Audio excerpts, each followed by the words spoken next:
Hi guys, are you guys excited today? I can't hear anything, I need a loud cheer. Are you guys excited today? Yeah, even we are very much excited. Do you guys have any idea what G20 Y20 is? What is G20? What is Y20? You guys know why we are here today, gathered here today?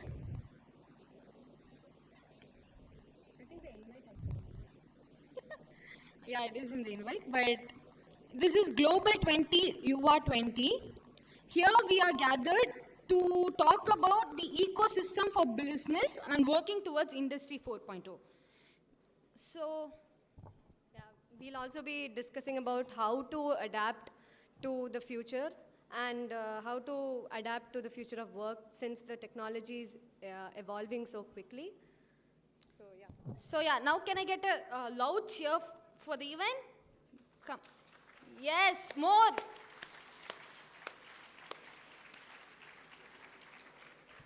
Okay, I think we'll be starting in another 5 or 10 minutes.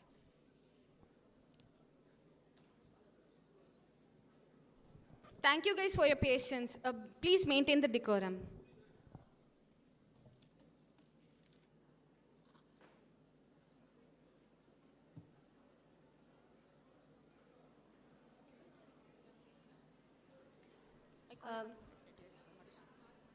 I call upon the dignitaries to kindly come on the stage to be seated.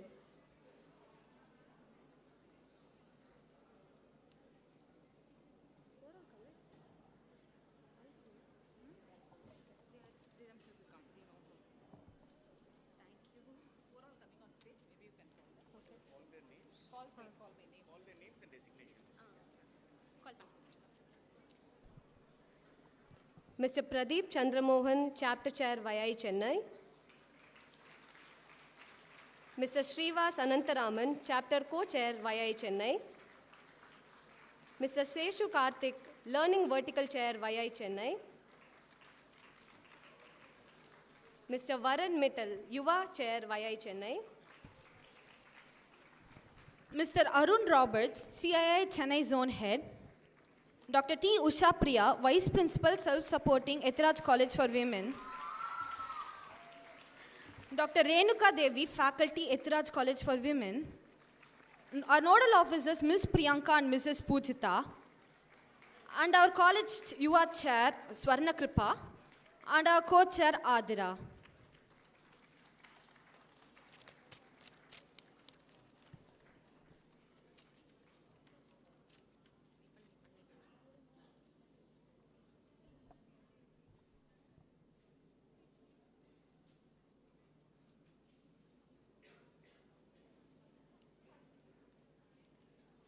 Alone, we can do so little.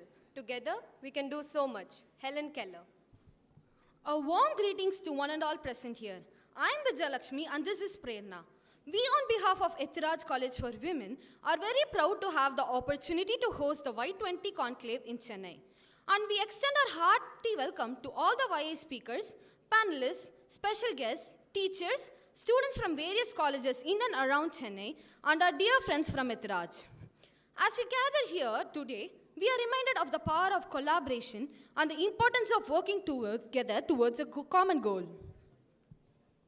G20Y20, a dialogue on building an ecosystem for business and working towards Industry 4.0 in collaboration with the Ministry of Youth Affairs and Sports, Government of India. The fourth industrial revolution, or Industry 4.0, is transforming the way we live and work, offering new opportunities for growth and innovation. However, to fully realize the potential of Industry 4.0, we need to build a supportive ecosystem that fosters entrepreneurship, creativity, and collaboration.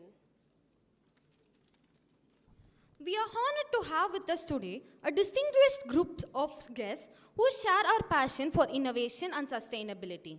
We extend a warm welcome to our esteemed dignitaries, Mr. Pradeep Chandramohan, Chapter Chair, YI Chennai, Mr. Srivas Anantaraman, Chapter Co-Chair, YI Chennai, Mr. Seshu Karthik, Learning Vertical Chair, YI Chennai, Mr. Varan Mittal, Yuva Chair, YI Chennai, Mr. Arun Roberts, CII Chennai Zone Head, Dr. T. Usha Priya, Vice Principal Self-Supporting Ethiraj College for Women, Dr. Renuka Devi, Faculty Ethiraj College for Women, and our nodal officers, Ms. Priyanka and Mrs. Pujita.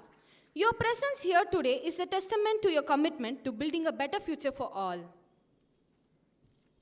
Through this dialogue, we hope to explore how we can create an ecosystem that encourages innovation, supports entrepreneurship, and fosters collaboration.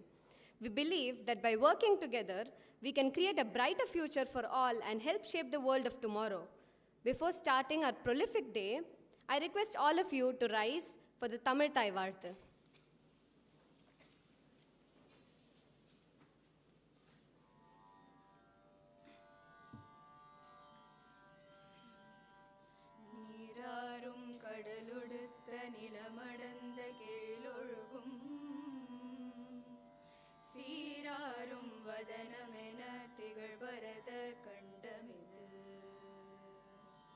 தெக்கணமும் அது சிறந்த திராவிடனல் திருநாளும் தக்க சிறு பிறை நுதலும் தரித்தனரும் திலகமுமே அத்திலக வாசனை போல் அனைத்துலகும் இன்பமுற இத்திசையும் புகழ் மணக்க இருந்த பெரும் தமிழனங்கே தமிழனங்கே உன் சீரிழமை திறம் வியந்து செயல் மறந்து வாழ்த்துதுமே வாழ்த்துதுமே வாழ்த்துதுமே.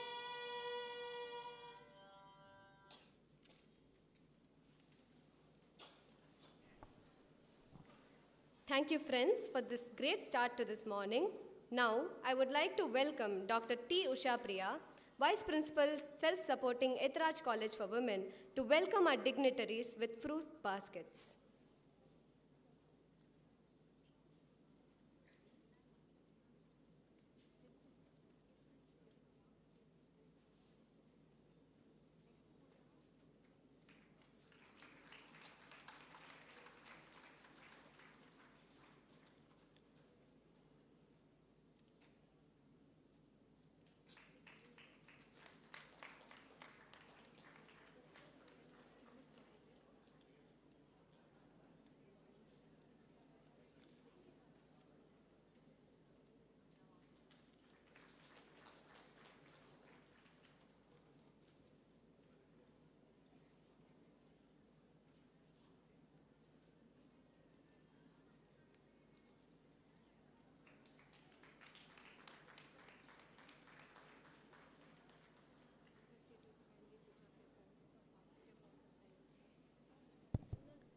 Guys, I request all of you to put your phones in silence.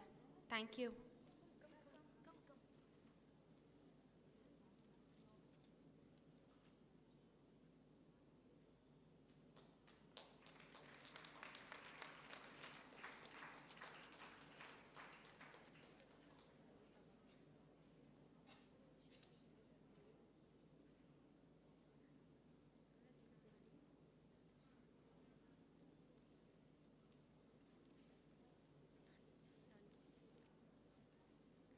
Thank you. Now I request Mr. Nitin Botra, National Yuva Co-Chair, to show their token of appreciation to the Ethiraj dignitaries.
Thank you, sir.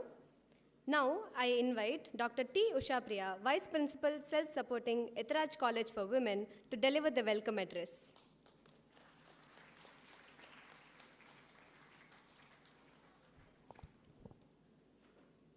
Distinguished speakers of the day, Mr. Pradeep Chandramohan, Chair, YI Chennai Chapter, Mr. Srinivas Anantharaman, Co-Chair, YI Chennai Chapter, Mr. Seshu Karthik, Learning Vertical, YI Chennai, Mr. Varan Mittal, Yuva Chair, YI Chennai, Mr. Arun Roberts, CII Chennai Zone Head, Dr. Renuka Devi, Mrs. Pujita and Mrs. Priyanka, Nodal Officers of Yuva Ethiraj College for Women, Swarna Kripa, Yuva Club Chair, and Adira, Co-Chair, Yuva Club of our college, invitees from other colleges, participants, staff members, and always my pillars of strength, my dear young student friends. A very good morning and a very warm welcome to one and all present here. The youth of today across the globe are endowed with innovative, creative, and technological mindset that makes their work more convenient and efficient. In order to elevate and enhance the skill development of younger generation of this scenario, India Y20 has launched the theme, The Future of Work, Industry 4.0, Innovation and 21st Century Skills. And we are witnessing the launch of this in our auditorium.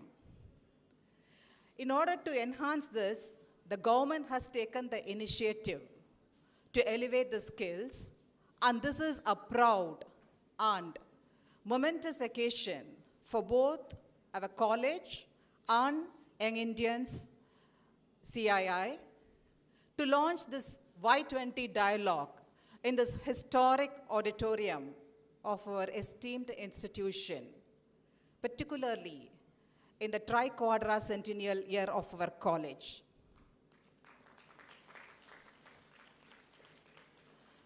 The COVID-19 pandemic has brought about unprecedented challenges and changes in the work of world culture, the work culture of the world, and economic disruptions and lockdown were all the features which we witnessed in the past 3 years. They're all on the flip side. On the positive note, however, it has brought out a lot of opportunities for enhancing employment and growth of the nation, particularly for those industries which embraces digital transformation and increase their investment in skill development. This has changed the entire employment landscape of the country along with other nations across the world. The rise of Industry 4, with its focus on technology, digital transformation, automation, gig economy, employment, entrepreneurship, all these have given ample scope for the younger generation to learn new skills and new strategies, new ideas, reinvent their wheels in their career, and stay ahead of their competitors and in the curve. The principle given by the Government of India or coined by the Government of India to unlearn, relearn, and reskill is a positive and a success mantra in this present scenario. I am very sure and confident that today's program will definitely give you a platform to have a wide discussions on deliberations on various issues which will lead to fertilization of new ideas and also cross-fertilization of ideas. Ladies and gentlemen, it is my privilege to welcome the speakers of the day, Mr. Pradeep Chandramohan and Mr. Srinivas, who are present on stage and who will be introduced shortly by Dr. Renuka Devi, Associate Professor. I also extend a cordial welcome to Mr. Varan Mittal and Mr. Seshu Karthik and Mr. Arun Roberts. And I should acknowledge with profound gratitude the cooperation and the coordination extended by Mr. Varan and Mr. Seshu Karthik in organizing the event of this stature, which is not only useful for the young people who are seated in this auditorium, but which is going to be a huge contributing factor for the growth of the nation in alignment with the goal fixed by the Government of India and the Ministry of Youth Affairs and Sports. Thank you very much, sirs. I also extend a cordial welcome to all the invitees present here from outside the college and from within the college, my dear students and the press people here, and all the persons who have organized, along with other dignitaries on the dais. Thank you very much. Have a great day ahead.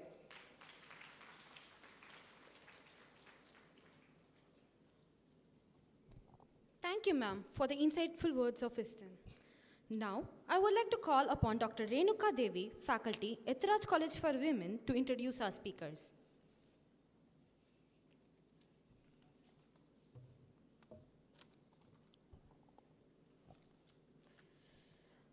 I'm extremely glad to introduce our today's keynote speakers. Mr. Pradeep Chandramohan, currently the CEO and the partner of Dolphin Group of companies in Chennai that specializes in manufacturing of precision automotive and general engineering components. He is also a trustee in Parampara Academy, a CBSE school. And prior to this, he has undertaken several business and IT consulting engagements for multiple global pharmaceutical companies across USA, Europe, and India.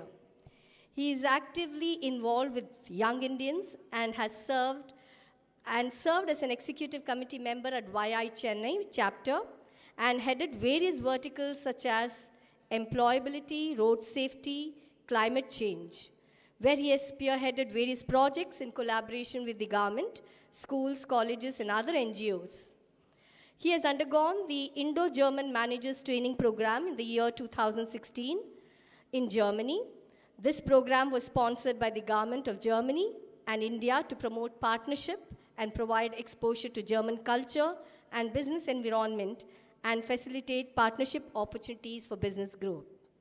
He is also the active member of the Tamil Nadu Chamber of Nippon Indian Trade and Industries, a business-led organization promoting bilateral trade and investment between India and Japan.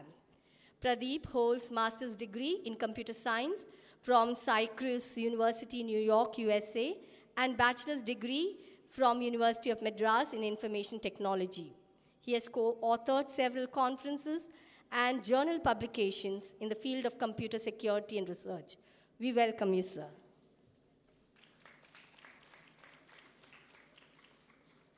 I'm extremely glad to introduce Srivas Anantaraman, the alumna of prestigious IIT and IIM. He has completed his MBA from IIM Madras. He is the founder of the First Feet Business Services, which actually provides cost-effective solutions in the field of engineering and manufacturing technologies. He owns and co-owns 6 startup companies in manufacturing, engineering, e-commerce, consulting, non-fundamental tokens, renewable energy, and food and beverages industries. He is also the co-founder of JingleBit, the e-commerce company. He has been pivotal as the COO to scale up operations from 1 user to 4 lakh users within 22 months of operation. He is a recipient as the Best CEO Entrepreneur of the Year 2017, 2018, and 2019 by Insight Success Forum. He was also awarded as one of the top 50 manufacturing technology companies in India for the year 2018-19. We are extremely glad to welcome you all, sir. Thank you.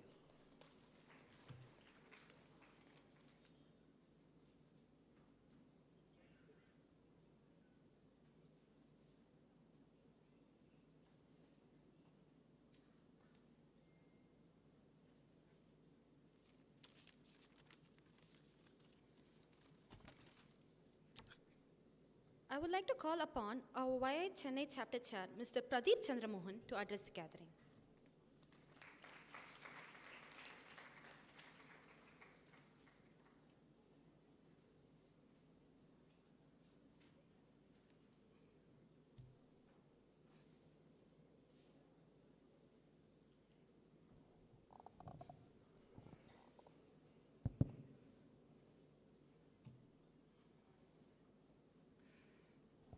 A very warm good morning to all of you.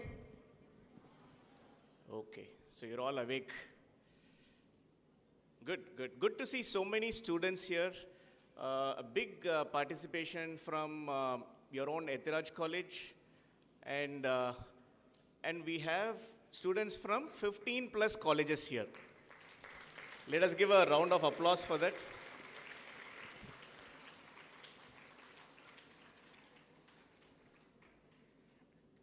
Great. Thank you. We would like to convey our strong gratitude to Ethiraj College for co-hosting this event, ma'am, for the entire team. We have been very grateful to you. Thank you. And I welcome our colleagues from YI. A lot of I think you guys were great. And also, the distinguished panelists who are all waiting to jump in to discuss about the future of work. And warm welcome to all of you.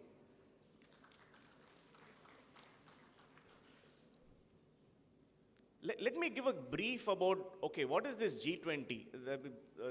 These guys are talking about G20, Y20. Sir, it is very confusing. Please explain what it is.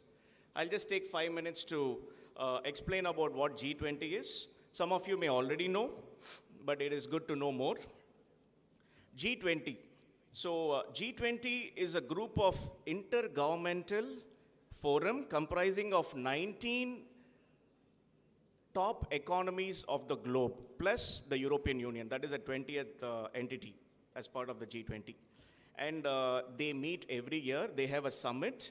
And G20 countries represent 80% of the global GDP and 75% of the international trade. And 2/3 of the world population belongs to the G20 countries. And they have 60% of world's land. So now you know what is the impact of the G20 countries can make. And G20, it is primarily a governmental dialogue, which they have every year. And they work on major issues like global economy and affecting financial stability, climate change mitigation, and sustainable development.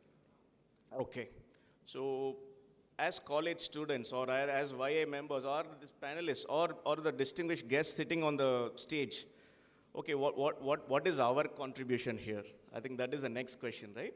What is our contribution? G20, all big government officials, the prime ministers or the head of the countries, they're going to meet and they're going to discuss what is our role. So, there is something called G20 Young Entrepreneurs Alliance. This is one of the threads of G20.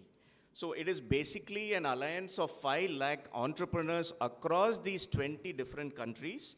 And we do have G20 YEA summits every year where entrepreneurs from 40 different countries, they all come to one place and have dialogues so in order to improve the entrepreneurship as a community so that they in turn create better jobs and prosperity in their countries. So that is why G20 YEA is important. This year, students and all the distinguished guests here, India is holding the presidency for G20. We all know that.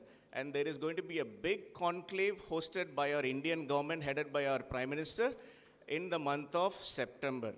And this is a big opportunity for us. We are all witnessing once in a 10-year or a 15-year event which is going to happen in India. And in parallel to that, Young Indians is the nodal agency for young entrepreneur, G20 YEA in India. And we hold the presidency for G20 YEA this year in 2023. That is very significant. I think let's give an applause to all of us. You all belong to YI communities. It's just that we are not members. You are part of the Yuva clubs in your own colleges. So you are very much part of the YI community. I think we should take a lot of pride in hosting the G20 YEA summit, which is going to happen in New Delhi. And delegates, 800 plus delegates from 40 different countries are going to participate in that. We are going to have dialogues on 5 different tracks. One is digital economy, agri-tech, technology in manufacturing, lifestyle for sustainability, and inclusion and equal opportunity. Can we play the G20 YEA video?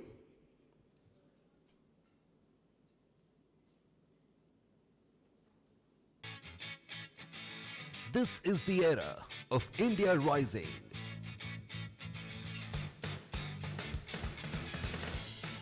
The world's 5th largest economy, the 3rd largest by purchasing power parity, an annual GDP growth at 7%.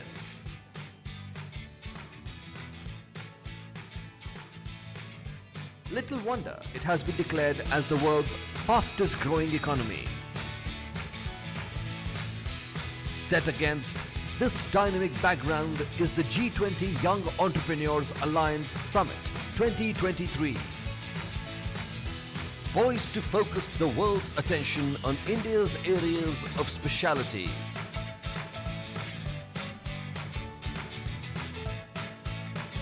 Digital economy, agri-tech, lifestyle for sustainability, technology for manufacturing, inclusion and equal opportunity. Showcasing the summit's penchant for excellence and collaboration, which results in a forum of considerable significance. Together we are one. This will be a gathering that will revolutionize tomorrow. India welcomes you to the G20 Young Entrepreneurs Alliance Summit 2023.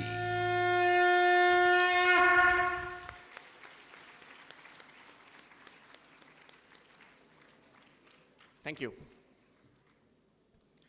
Okay, now we talked about G20, G20 YEA, one of the important streams in G20. Okay, sir, what is this Y20? So, Pudusa, we are bringing a new terminology, Y20. Let me also explain what it is. Then you can connect all the dots together. Y20 is the official youth engagement group representing all G20 nations. You have the government on the top, G20. Then you have the entrepreneurs or the business people who are running businesses and giving employment. And then the major chunk, we forgot about youth. So you guys will play a major role in this Y20. So Y20 as a dialogue, it encourages youth as future leaders to raise awareness about global issues, exchange ideas, negotiate and reach consensus. So this is the fundamental idea or vision of Y20. It encourages youth across the country to participate in G20 related activities. And Y20, it is not just a one-day event. We host a Y20 event and then we go back and we forget about it.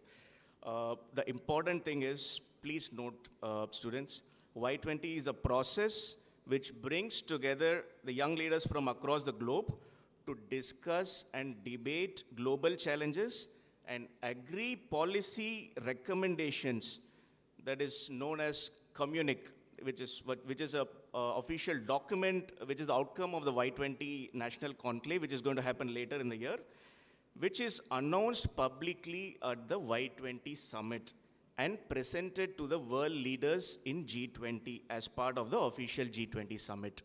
So whatever we discuss here, whatever the crux of the discussion is going to happen in the 3 important panels, which we are going to have after this, everything is going to be documented, screened, and then it is going to be presented to the Y20 committee, which will be used The outcome of today's discussion will be used to prepare a communique, which will be presented to the G20 government officials. Okay, so that is the significance of this event, and this is not a normal event. A lot of outcome is going to be based on what we discussed today in the panel discussions. And ma'am, just to highlight the history behind this, how this whole Y20 thing came up. So, few months back, Young Indians nationally was approached by the Union Ministry of Sports and Youth Affairs.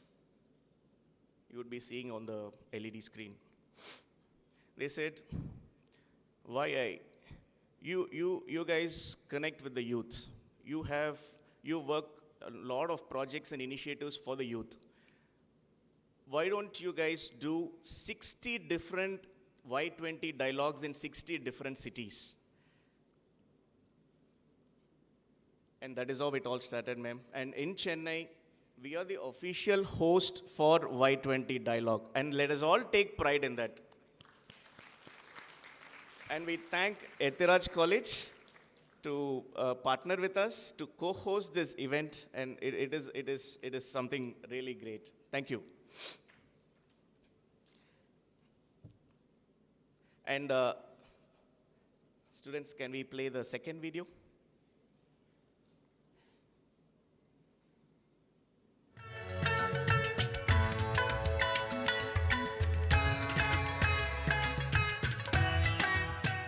G20 Young Entrepreneurs Alliance brings together under its umbrella the most promising youth leaders and young entrepreneurs. India's part of the alliance is represented by Young Indians, one of our strongest youth leadership body. Under the G20 presidency, they are hosting the Young Entrepreneurs Alliance Summit in New Delhi this year. I wish young Indians all the best and believe that this event will be a new chapter in catalyzing global change with the youth in power, both as leaders and entrepreneurs all around the world. I join them in welcoming the delegates to our country, our home, and the heart of global economic growth.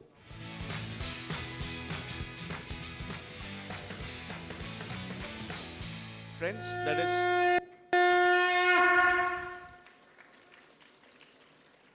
that is, you heard the words from Amitabh Kant.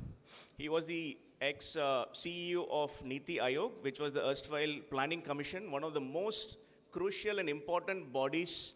They are the consultants for the government. And you heard him endorsing YI and the work about the Y20 and the G20 Young Entrepreneurs Alliance. And let us all take this pride and start this a set of panel discussions. And guys, you guys are the heroes here today. Whatever we are going to discuss today, it is going to be part of the policy document which is going to come out of the Y20 summit. Thank you. Thank you for this opportunity. Thank you all.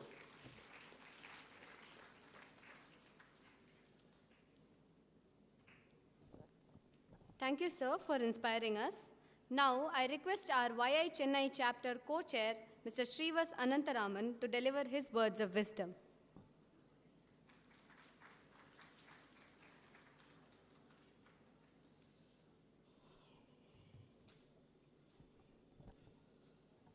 Okay, very good morning. Okay, breakfast kudukla yaro. Very good morning. Habba. Okay. Yes, guys. So, firstly, I would like to thank again Ethiraj College for being kind enough to give us this hosting opportunity. I'd like to thank all the dignitaries in the stage, especially the dignitaries from the Ethiraj College, also the dignitaries from YI and all YI members sitting here, all the panelists who have come taking their time off. So thank you guys. So now let me tell you, sir, okay, Pradeep had already told about what is Y20, YG20, what are we doing there, okay? Now I'm just going to add some more relevance to it. I'm just going to tell you, okay, so what is that we are going to do today? Okay? Yes? No? No? Yes? Thank you, guys. Yeah. So, how many of you know Mahendra Singh Dhoni? Wow. இல்லையே கை சரியா வரலையே CSK இல்லையா இங்க right right thank you guys thank you today there is one topic, okay, where we are going to talk about the future of work and how leadership is affecting the future of work. And how, who better than our own pivotal MS Dhoni for us to take reference from, who endorses Chennai wherever he goes, right? Right? Yes? No? MS Dhoni solliyume sound varlana enna solradhu? So you guys don't follow IPL, I guess, yeah? Okay. So what happened in the year 2008? In the year 2008, with respect to MS Dhoni, something pivotal happened. What happened? Sorry? Young Entrepreneurs Alliance, adillappa. What? Thank you. See, he joined CSK, right? But how did he join CSK? Auction, right? So there was the first time auction happening in this country. Someone from the management of CSK saw the future of leadership in him, right? They saw that this person, because at that time he was not famous as what he is today, right? At that time he did not have so much accolades of what he has today. But then they saw that there is this guy called MS Dhoni with a long hair. Let us rope him in as the captain for this team. Let him be the leader, right? And that is something you would have seen across the 15 years of his leadership in CSK. You would have seen all the leadership traits which, I'm going to talk about today, and which, a panel is going to tell you how it is important towards future of work, right? So mainly for a leader, you would have seen MS Dhoni, he has changed from what he was that day to today, right? The way he used to play that day and today is different, right? You would have seen how he's, being berserk, going all over the boundaries today, right? So that is an ability to change, which, a primary important thing for a leader. And we are in this testing times, as I speak, where everything is changing the next day. I am telling with respect to technology. And that is what I mean here. I wanted to bring the reference of MS Dhoni by saying that, okay, this is what is the ability to change, which as leaders we need to imbibe. And all of you guys who are sitting there are the leaders for future. You are the guys who are going to run the show for this country all over, right? We are all going to take a back step over a period of time, and you guys are the ones who are going to run the show. And you guys, so that's why it is important for you guys to know that how the future of work is going to change, how leadership kind of affects. So for that, we have eminent panelists who have come here, and you will listen from them more in detail about, how this is more evident and how this takes a lot of relevance on today's context. Next thing, how many of you know that in the year 2027, right, at least this is a projection, that at least 4 million jobs are going to get affected, or when I say affected, it is in a good way, that affected by AI, ML, and all the new emerging technologies. I mean, they're not new emerging anymore, they're already prevalent. But that digital disruption which we are in the cusp of today is going to take a big shape, okay? And around 4 million jobs are going to be affected. When I say affected, it is in a good way, wherein it will help you to do your job in a better way. How many of you use ChatGPT? Wow, you guys know all of AI then we need to go a little more deeper, right? So the example is ChatGPT itself. Gone are the days where, we would want to copy our friend's leave letter to submit our own leave letter. Now you have ChatGPT to help you that, right? So it's just becoming easier day by day, and all this innovation is not essentially going to replace us. It is just going to augment the way we are going to work. right? That is something which our first panel today is going to talk about, more of how future of work is going to be related to the digital disruption which is happening in our country, in the whole world, and how the whole world is becoming as one city to take things forward. So that is the another panel where we look at today. Next, the most important question which we come when I said that, 4 lakh job is going to be affected. Sir, then what should I get myself skilled with? If I am a coder, I know full of coding, I'm great. If I am someone who knows to do designing in mechanical CAD, am I great?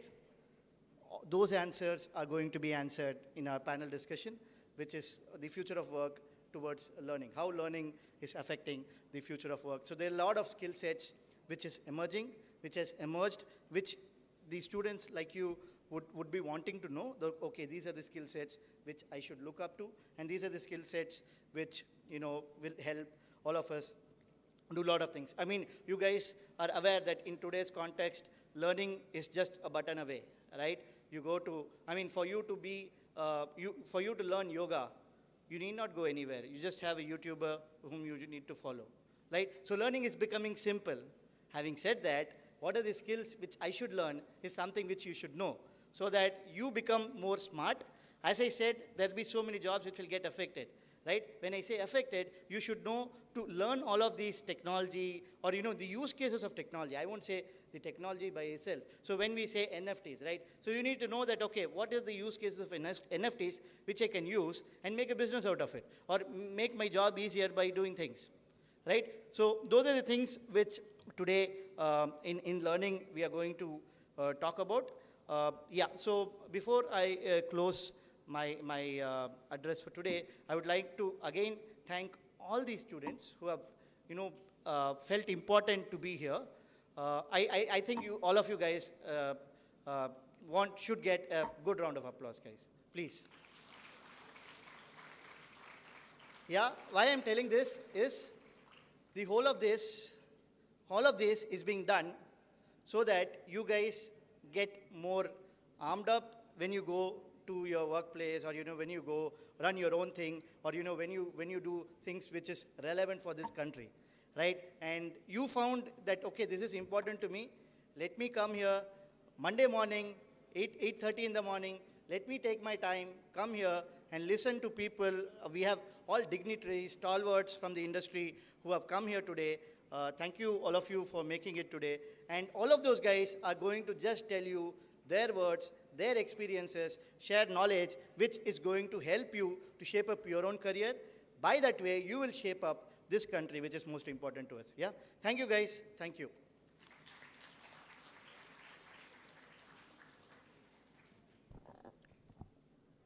Thank you, sir. That was indeed insightful.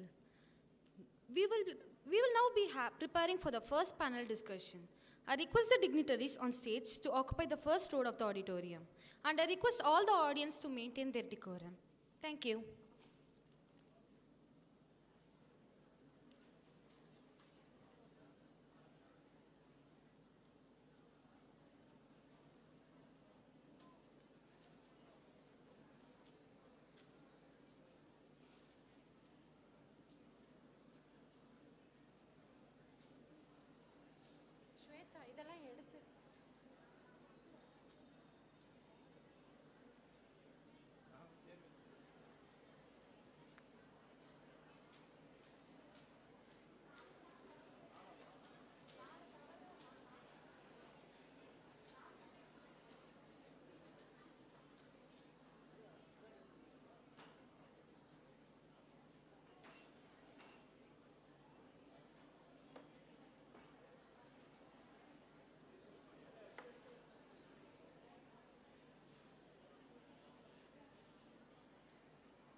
Guys, please maintain silence.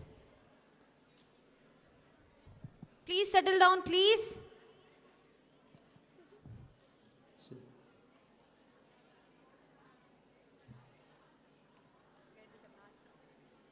Guys at the back, settle down, please. We are going to start our first panel discussion. Please settle down.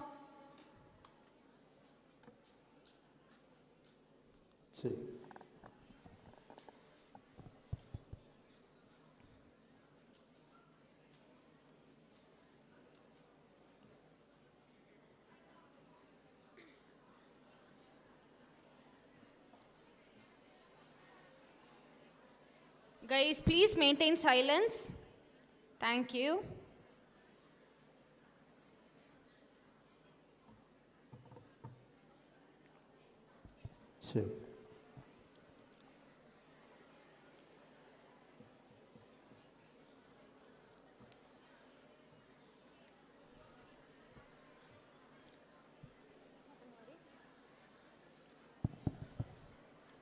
Okay. In today's digital age, technology has become an integral part of the workplace. From automation to data management, digital tools have transformed the way business operate, enabling them to communicate better and remain competitive. In this context, the importance of technology and digitalization in the workplace cannot be overstated. With that being said, the first panel discussion will be on the topic, New Digital Frontiers in the Future of Work. And we would like to welcome our moderator for this discussion, Mr. Seshu Karthik. Mr. Seshu Karthik is a digital strategist, technology evangelist, and an entrepreneur. He completed his master's at the University of Texas at Dallas and Stanford School of Business, USA. He offered digital services to his clients across 4 continents through his company Dimensions & Co. Later, he joined hands with his friends at Canet Solutions, believing in the power of coming together. He currently serves as the Chief Operating Officer at Canet and also experiments with Web3 tech. We request you to take over the stage, sir.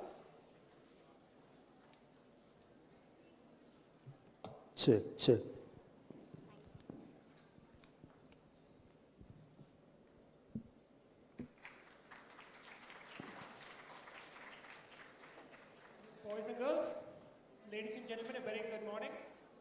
So we are here ready for the first panel discussion, and I'd like to invite our panelist, Mr. Kevin George.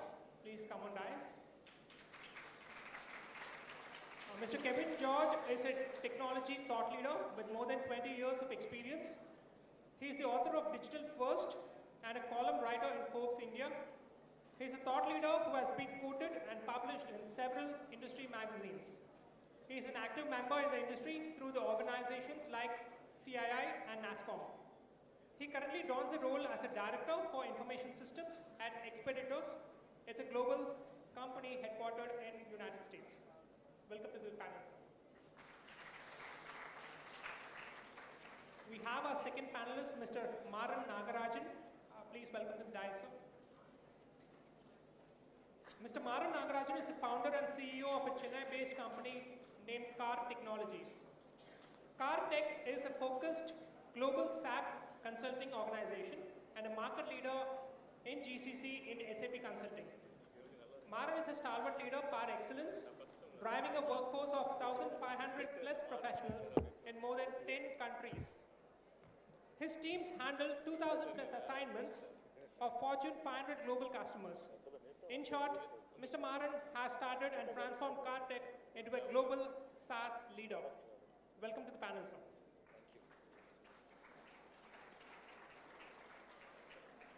We have our third panelist, Mr. Vijay Gnanadesikan. He is a successful serial entrepreneur. Please welcome to the stage. Mr. Vijay is the founder and CEO at Face Tagger, the #1 facial recognition technology company in India. His technology is widely adopted by law enforcement, investigation agencies, and the Indian Army. His technology is widely looked upon and Mr. Vijay is also a frequent speaker at various events. His work has been featured in numerous international media outlets, such as Wall Street Journal and many more. Welcome to the panel, sir.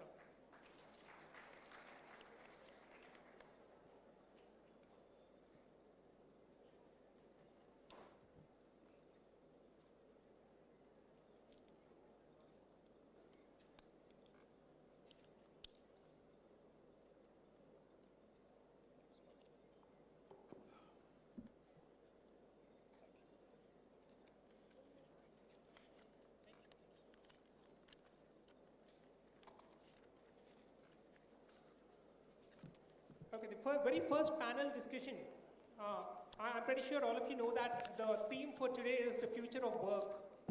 And with regard to the future of work, the first panel is going to talk about the digital frontiers, especially the new evolving ones, how they will affect the future of work. And in the second, we're going to talk about the learning and how to prepare for the future of work. And the third is going to be about the leadership at the future of work. So talking about digital frontiers, we all have been using internet for last many decades, and we've been using the internet for information predominantly, and that is, I would call it Web 1.0, where we access information. Then came interaction, where there is people engaging with each other on various social media and various other interactive web, and I would call that Web 2.0. And now we have something more unique, opening up new possibilities, opening up new business models, and including new technologies and autonomous systems.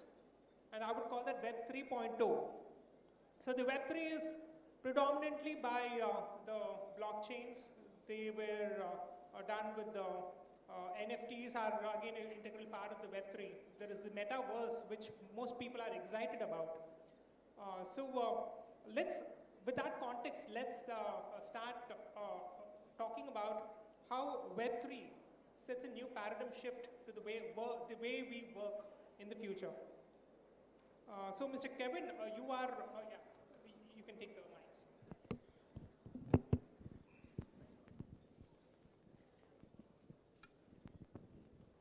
So, Mr. Kevin is a visionary and he's a techno expert. So, we'd like to hear from him about the metaverse and virtual reality. In today's world, the metaverse has kicked off big time in the mainstream applications. So with respect to work from home or with respect to remote work, how will this virtual reality play? What kind of a role will it play to improve the efficiency of work and to improve the inclusivity of work in future? Thank you, Seshu. Good morning to everyone. Good morning to my co-panelists. Certainly a very good moment to talk to all of you. I see pretty 80-90% sitting here are students, so it'll be a great thought process which we can share it to you. This evolution of Web3, the way Seshu explained, maybe I'll try to put it in a very simple context. The Web 1, which came in 1990s, in terms of the internet revolution that happened, and what is a Web 1 means is, like you are sending an email, it's like a one-way communication. That's Web 1. And the Web 2 is what, when all these Instas of the world, the Facebook, the Twitter of the world that come in, right? Where they allow you to discuss, but you do not control your own data, right? So you can pass on some comments. There'll be comments coming in from other side. So there is a platform for you to collaborate, but doesn't allow you to control the data what you are doing it, because these are controlled by some digital giants. That's the Web 3. Web 2. Now what is this Web 3 is going to give back is, give back the control to you. That is where the concept of the blockchain, that's where they call decentralized, permissionless, digital ledger, right? And you have these NFTs, you have the platform topping up with this metaverse. Now, how this could help for you, specifically as young students, right? If you wish to venture into something new, the way the world has seen the application development over a period of a time, the way the world has seen in the last 10, 20 years of the cloud computing and the words of machine learning, all that happened, IoTs of the world that happened in the last couple of years. Now 2021 to 2030 is what we call is a decade or the technology decade. We are on the cusp of innovation, not only us, even the countries in the cusp of innovation to take the lead on the technology. And there are two technology that's going to lead in this particular decade. One Seshu rightly talked about is the metaverse, and second is, maybe we'll talk about in the later, which is the generative AI or a transformative AI. I'll quickly touch upon the briefness of this metaverse, and I will hand over to Seshu for the further discussion. The metaverse, there are various avenues of metaverse which we talk about, but one area which you can, as students, which you can venture into that, you have, because I see you're very good in creative skills. The creative skill is the foundation for you to engage yourself in the metaverse journey. And we talk about this creative economy. The way the Indian economy has seen in 1990, the IT outsourcing happened, right? It's a big boom that happened. The next 20, 30 years, what the big boom is going to happen in the country is the creative process outsourcing. And one of the elements possibly will be this metaverse, right? So you to learn about these basics foundation of metaverse.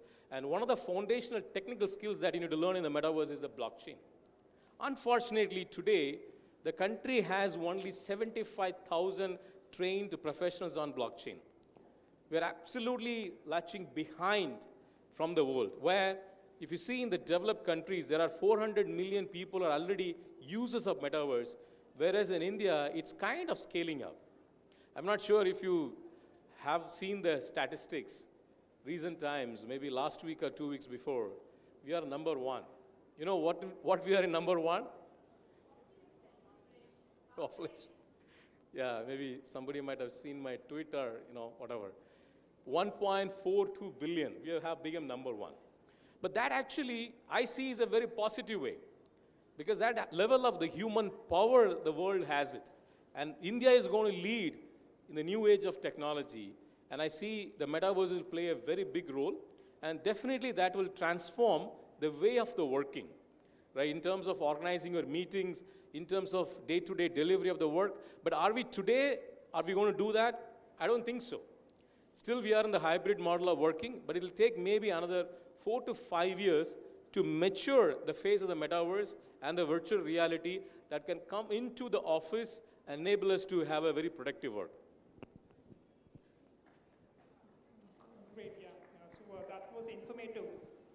Like what you said, it could take at least 5 years for the mainstream deployment of metaverse in the future of work. But that is about metaverse. But again, there is a paradigm shift in the way business models work, and you did mention about blockchain in your talk just now. So with respect to blockchain, for people who are not aware of it, blockchain was introduced in the year 2008, and ever since then there were numerous business models and use cases for blockchain. So can you throw light on how blockchain can be used in the future of business transaction? Yeah, sure.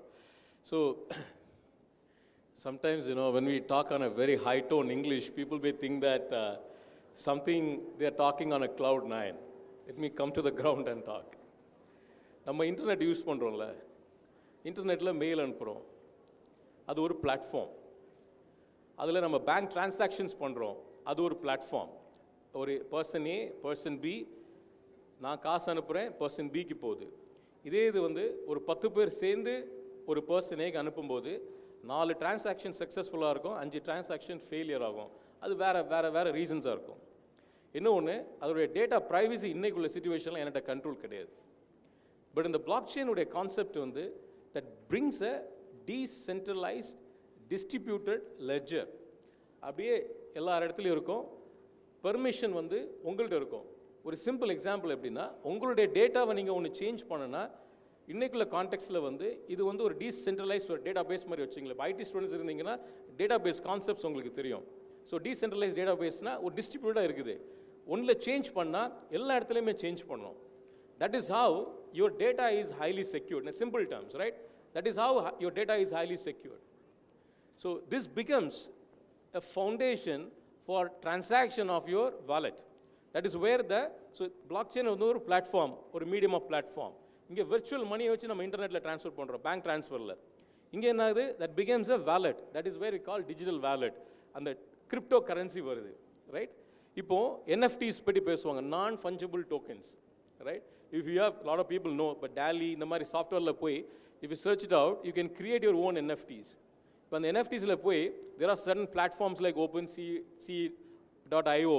If you want to put for sale பண்ணும்போது you can use your digital wallet for the transactions, right? அது எங்க நடக்கும் அந்த transactionsனா underneath the backbone is a blockchain.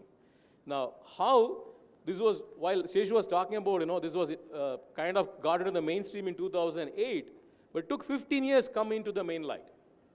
Today we have 3 to 4 Indian companies have their own backbone blockchain. So a lot of metaverse companies, metaverse platform-centric companies, what they are doing is they are onboarding their engine of metaverse systems onto the blockchain. So that is how it's going to take. But if you are interested to learn, எனக்கு என்ன இருக்குது, நான் என்னுடைய கரியரை நான் next எங்கே shape பண்ணோம், if you are thinking in that terms of line, the first thing certainly I would advise critical thinking. See, one of the biggest thing, I'll take maybe 30 seconds more. One of the biggest things what we have today is, students, you all have a confirmation bias. So, right, we talk about these big technologies like blockchain, generative AI, and all those things. You go and start reading about that. But அது என்னுடைய point of view that's a secondary one. What is the most primary is the foundation. The foundation is you, who you are. That you need to discover. What kind of the skills that you possess, that you need to discover. And unless you don't discover who you are, உங்களுக்கு அங்கே போய் நீங்கள் சேலஞ்சிங்காக இருக்கும் whatever நீங்கள் படிக்கும்போது. That is where first is you should inculcate the creative thinking, the critical thinking mindset, curiosity. You should question, what is this? How this is connected? Why people are talking about it? What are the use cases? How this is going to translate to me, to make me successful in my life and career? So you have to actually create those foundational aspects in you to learn all these nuances which we talked about. It could be blockchain or it could be any other technology. Thank you, sir. So that's Web3 for you girls. Now quickly moving on to the other big deal about the new digital frontier, which is artificial intelligence. And I'm pretty sure everybody have read about it or at least heard about something called ChatGPT, and with GPT-4 making waves across the world.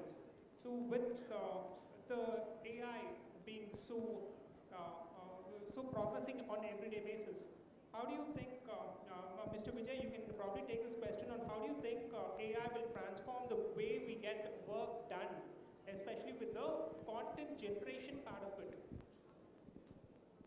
Today, I know people who actually write books and they say their co-author is ChatGPT, right? And they publish it on the book. My co-author is ChatGPT. So likewise, production of content has become so much easier. So what do you think about the way we produce content in the future?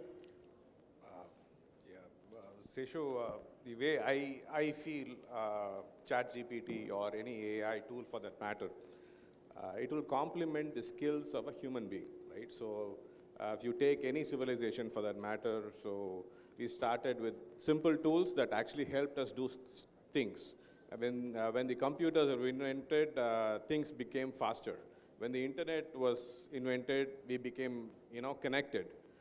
Now the AI is actually going to help us do work much smarter than what it is right now.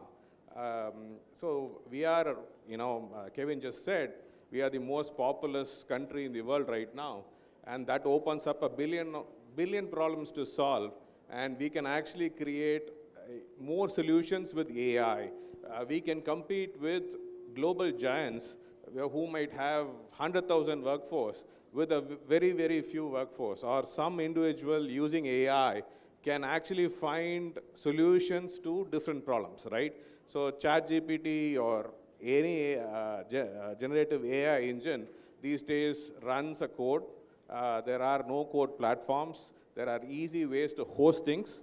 So people will start to see ideas. They will start to see problems and try to solve themselves, which was not possible before. So to solve a problem, you need to have a team, you need to assemble a team, you need to have a lot of investments in place to start doing something. What I feel is AI is going to give us the tool to actually start something very interesting, solve a problem in the neighborhood, solve a problem for your mom, solve a problem for the community, solve a problem for this country. That's how I see AI helping. And as younger generation, there are millions of possibilities for you guys to build companies, to bring disruptive changes to the country and the global audience as well. Mr. Kevin or Mr. Maran, would you like to add anything with respect to artificial intelligence? Maybe I'll quickly add, then Maran, I'll pass it to you. I think he touched upon the AI as a key component. When some of, I think Anandaraman was asking the question, how many of you are using the ChatGPT? I think you all kind of raised it. Raise a hand saying that you are using. Primarily you are using, instead of the Google search questions, you may put the question there, you may get a content, something like that, or submitting an assignment, possibly these are things you're using it. But ChatGPT is a very powerful. There are two differences, right? The GPT-3 and the GPT-4.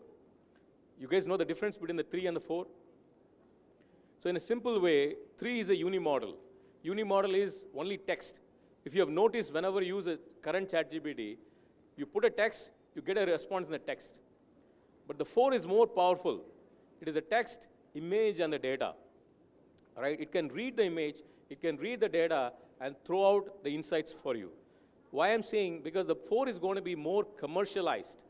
The algorithm, companies, all these companies, right, what they can do is, they can take the language models, algorithms, put it into their systems, and they can compute all these assignments and all this insight, data, and all those things. So the business analysis, lot of work can get highly efficient, and a lot of people can actually do much more good work. So that's where the difference comes in. And for students, if you are interested in the research, definitely this ChatGPT will be very helpful for you to do those scientific research, but ask those right questions, right? Don't put those Google questions. You should ask the right question, then only it will give you the right data. Maran.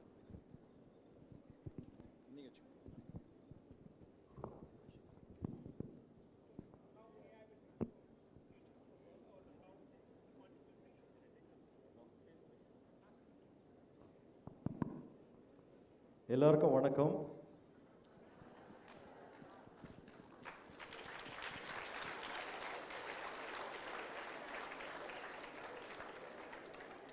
Thanks to the young Indians for inviting me for this session. See, இங்க வந்து ரொம்ப high டெக்ல நிறைய விஷயம் பேசிட்டு இருக்காங்க. But looks like you guys are not connected. நீங்க வந்து இந்த டாபிக்ஸ் வந்து புரிஞ்சாலும் சரி புரியலனாலும் சரி கொஞ்சம் முயற்சி பண்ணி if you listen, it's going to make a huge difference to your own lives. அதாவது 96க்கு அப்புறம் இன்டர்நெட் அப்படிங்கிறது வந்து உலகத்தை எப்படி மாத்துச்சுன்னு தெரியும் உங்களுக்கு. உங்க யாருக்கும் அதெல்லாம் தெரிஞ்சிருக்காது. pre-96 era யாருக்குமே தெரியாது. Because we are all born in the pre-internet era. All of you here are Gen Z. You're all digital natives. You're born with internet. Mobile தான் நீங்க வாழ்க்கை ஆரம்பிச்சிருக்கீங்க. So you guys are privy. உங்களுடைய opportunities are enormous. இன்னைக்கு வந்து ஒரு எல்லாரும் இன்னைக்கு உங்க கையில ஒரு மொபைல் ஃபோன் வச்சிருக்கீங்கல்ல. This was the computing power of a supercomputer 20 years ago. ஒரு சூப்பர் கம்ப்யூட்டர்ல எவ்வளவு பவர் இருந்ததோ in your mobiles you have in your hands. So the kind of compute power which has increased exponentially is massive. இங்க இருக்கிற ஒவ்வொருத்தருமே you can become like a Steve Jobs or a Facebook Mark Zuckerberg or Elon Musk. Elon Musk னு கேட்டா எல்லாருக்கும் தெரியும், கரெக்ட்டா? Everybody knows Elon Musk? Good. Everybody knows Mark Zuckerberg? Everybody knows Steve Jobs? Who's going to become a Steve Jobs from here? ஏன் இதுக்கு சத்தமே இல்லை? Why there is no sound? Very good. Give a big hand to him, please.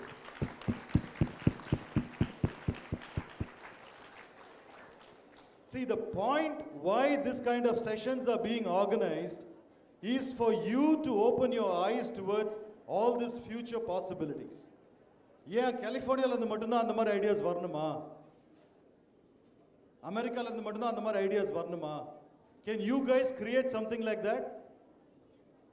And how can you create? Only when you guys open up your eyes towards all these technologies.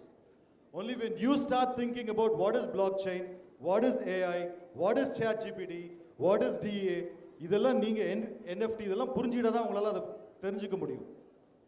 So how many people know here what is a Bitcoin? Raise your hands please. Very good. How many people of you have invested in Bitcoin? Very good. Give a big hand to them please.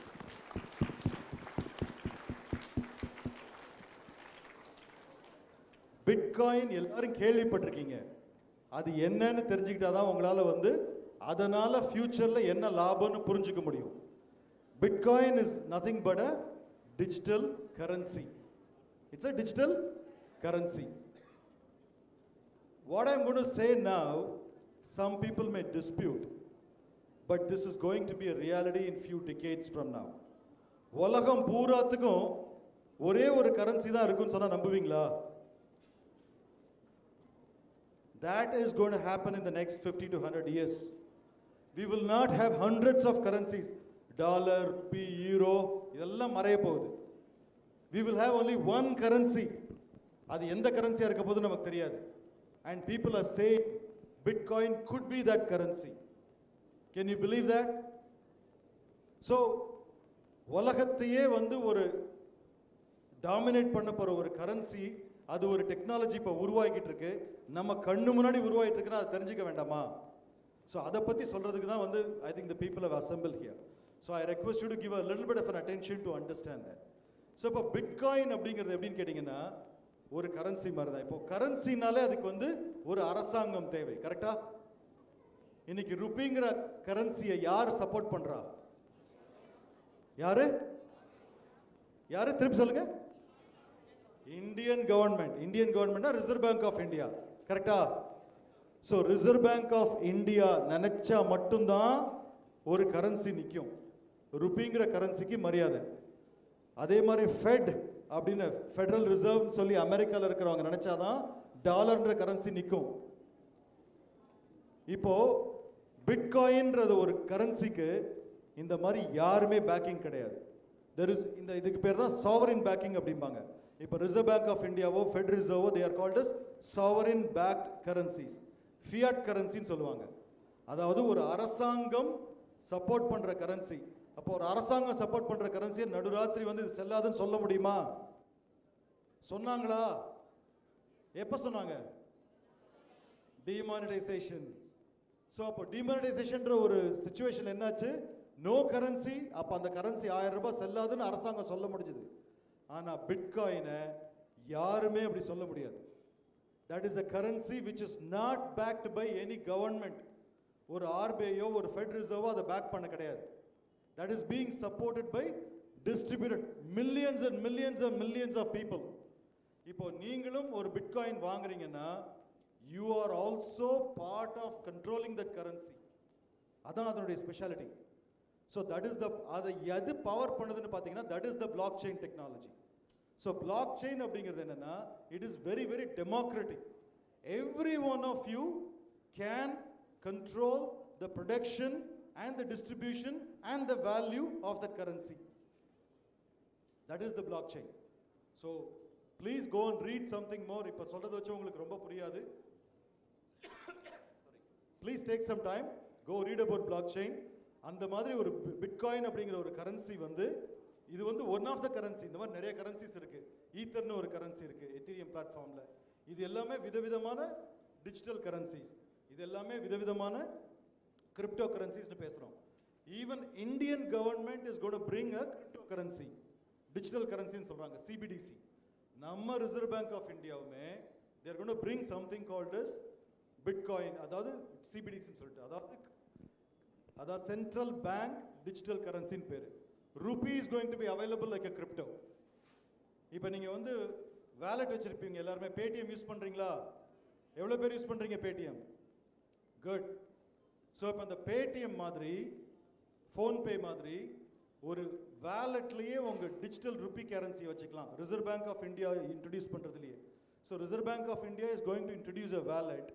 அந்த wallet வந்துருச்சுன்னா உங்களுக்கு பேங்கே தேவையில்லை உங்கள் பணத்தை வச்சுக்கிறதுக்கு. இப்போ நீங்கள் பணத்தெல்லாம் எங்கே வச்சுருக்கீங்க? பணத்தை எங்கே வச்சுருக்கீங்க? பேங்க்கில். Imagine if you don't need a bank to hold your money. Imagine if your phone can hold your money. Paytm மாதிரி. So entire rupee வந்து பேங்கே இல்லாமல் நீங்கள் e-wallets கேரி பண்ண முடியும். That is based on the blockchain technology. So அந்த மாதிரி blockchainக்கு வந்து hundreds of use cases இந்த மாதிரி இருக்கு. So learn that. அந்த மாதிரி blockchain technology, if you can, guys, invest yourself time, money, energy and money, please do. That is the future. Okay, thank you. Thank you, sir. Thank you so much. So there is, now I'm sure most of you understand there's a new technology called blockchain and a lot of possibilities opening up. Bitcoin is one example, cryptocurrency is one example. But now that having said all the positives, we also want to touch upon what could be the drawbacks or what needs to be taken care in future when cryptocurrency, for example, or blockchain, where there is no governing body required, it is self-autonomous, right? So what could be the drawbacks that you can foresee and how we can prevent it or take care of it?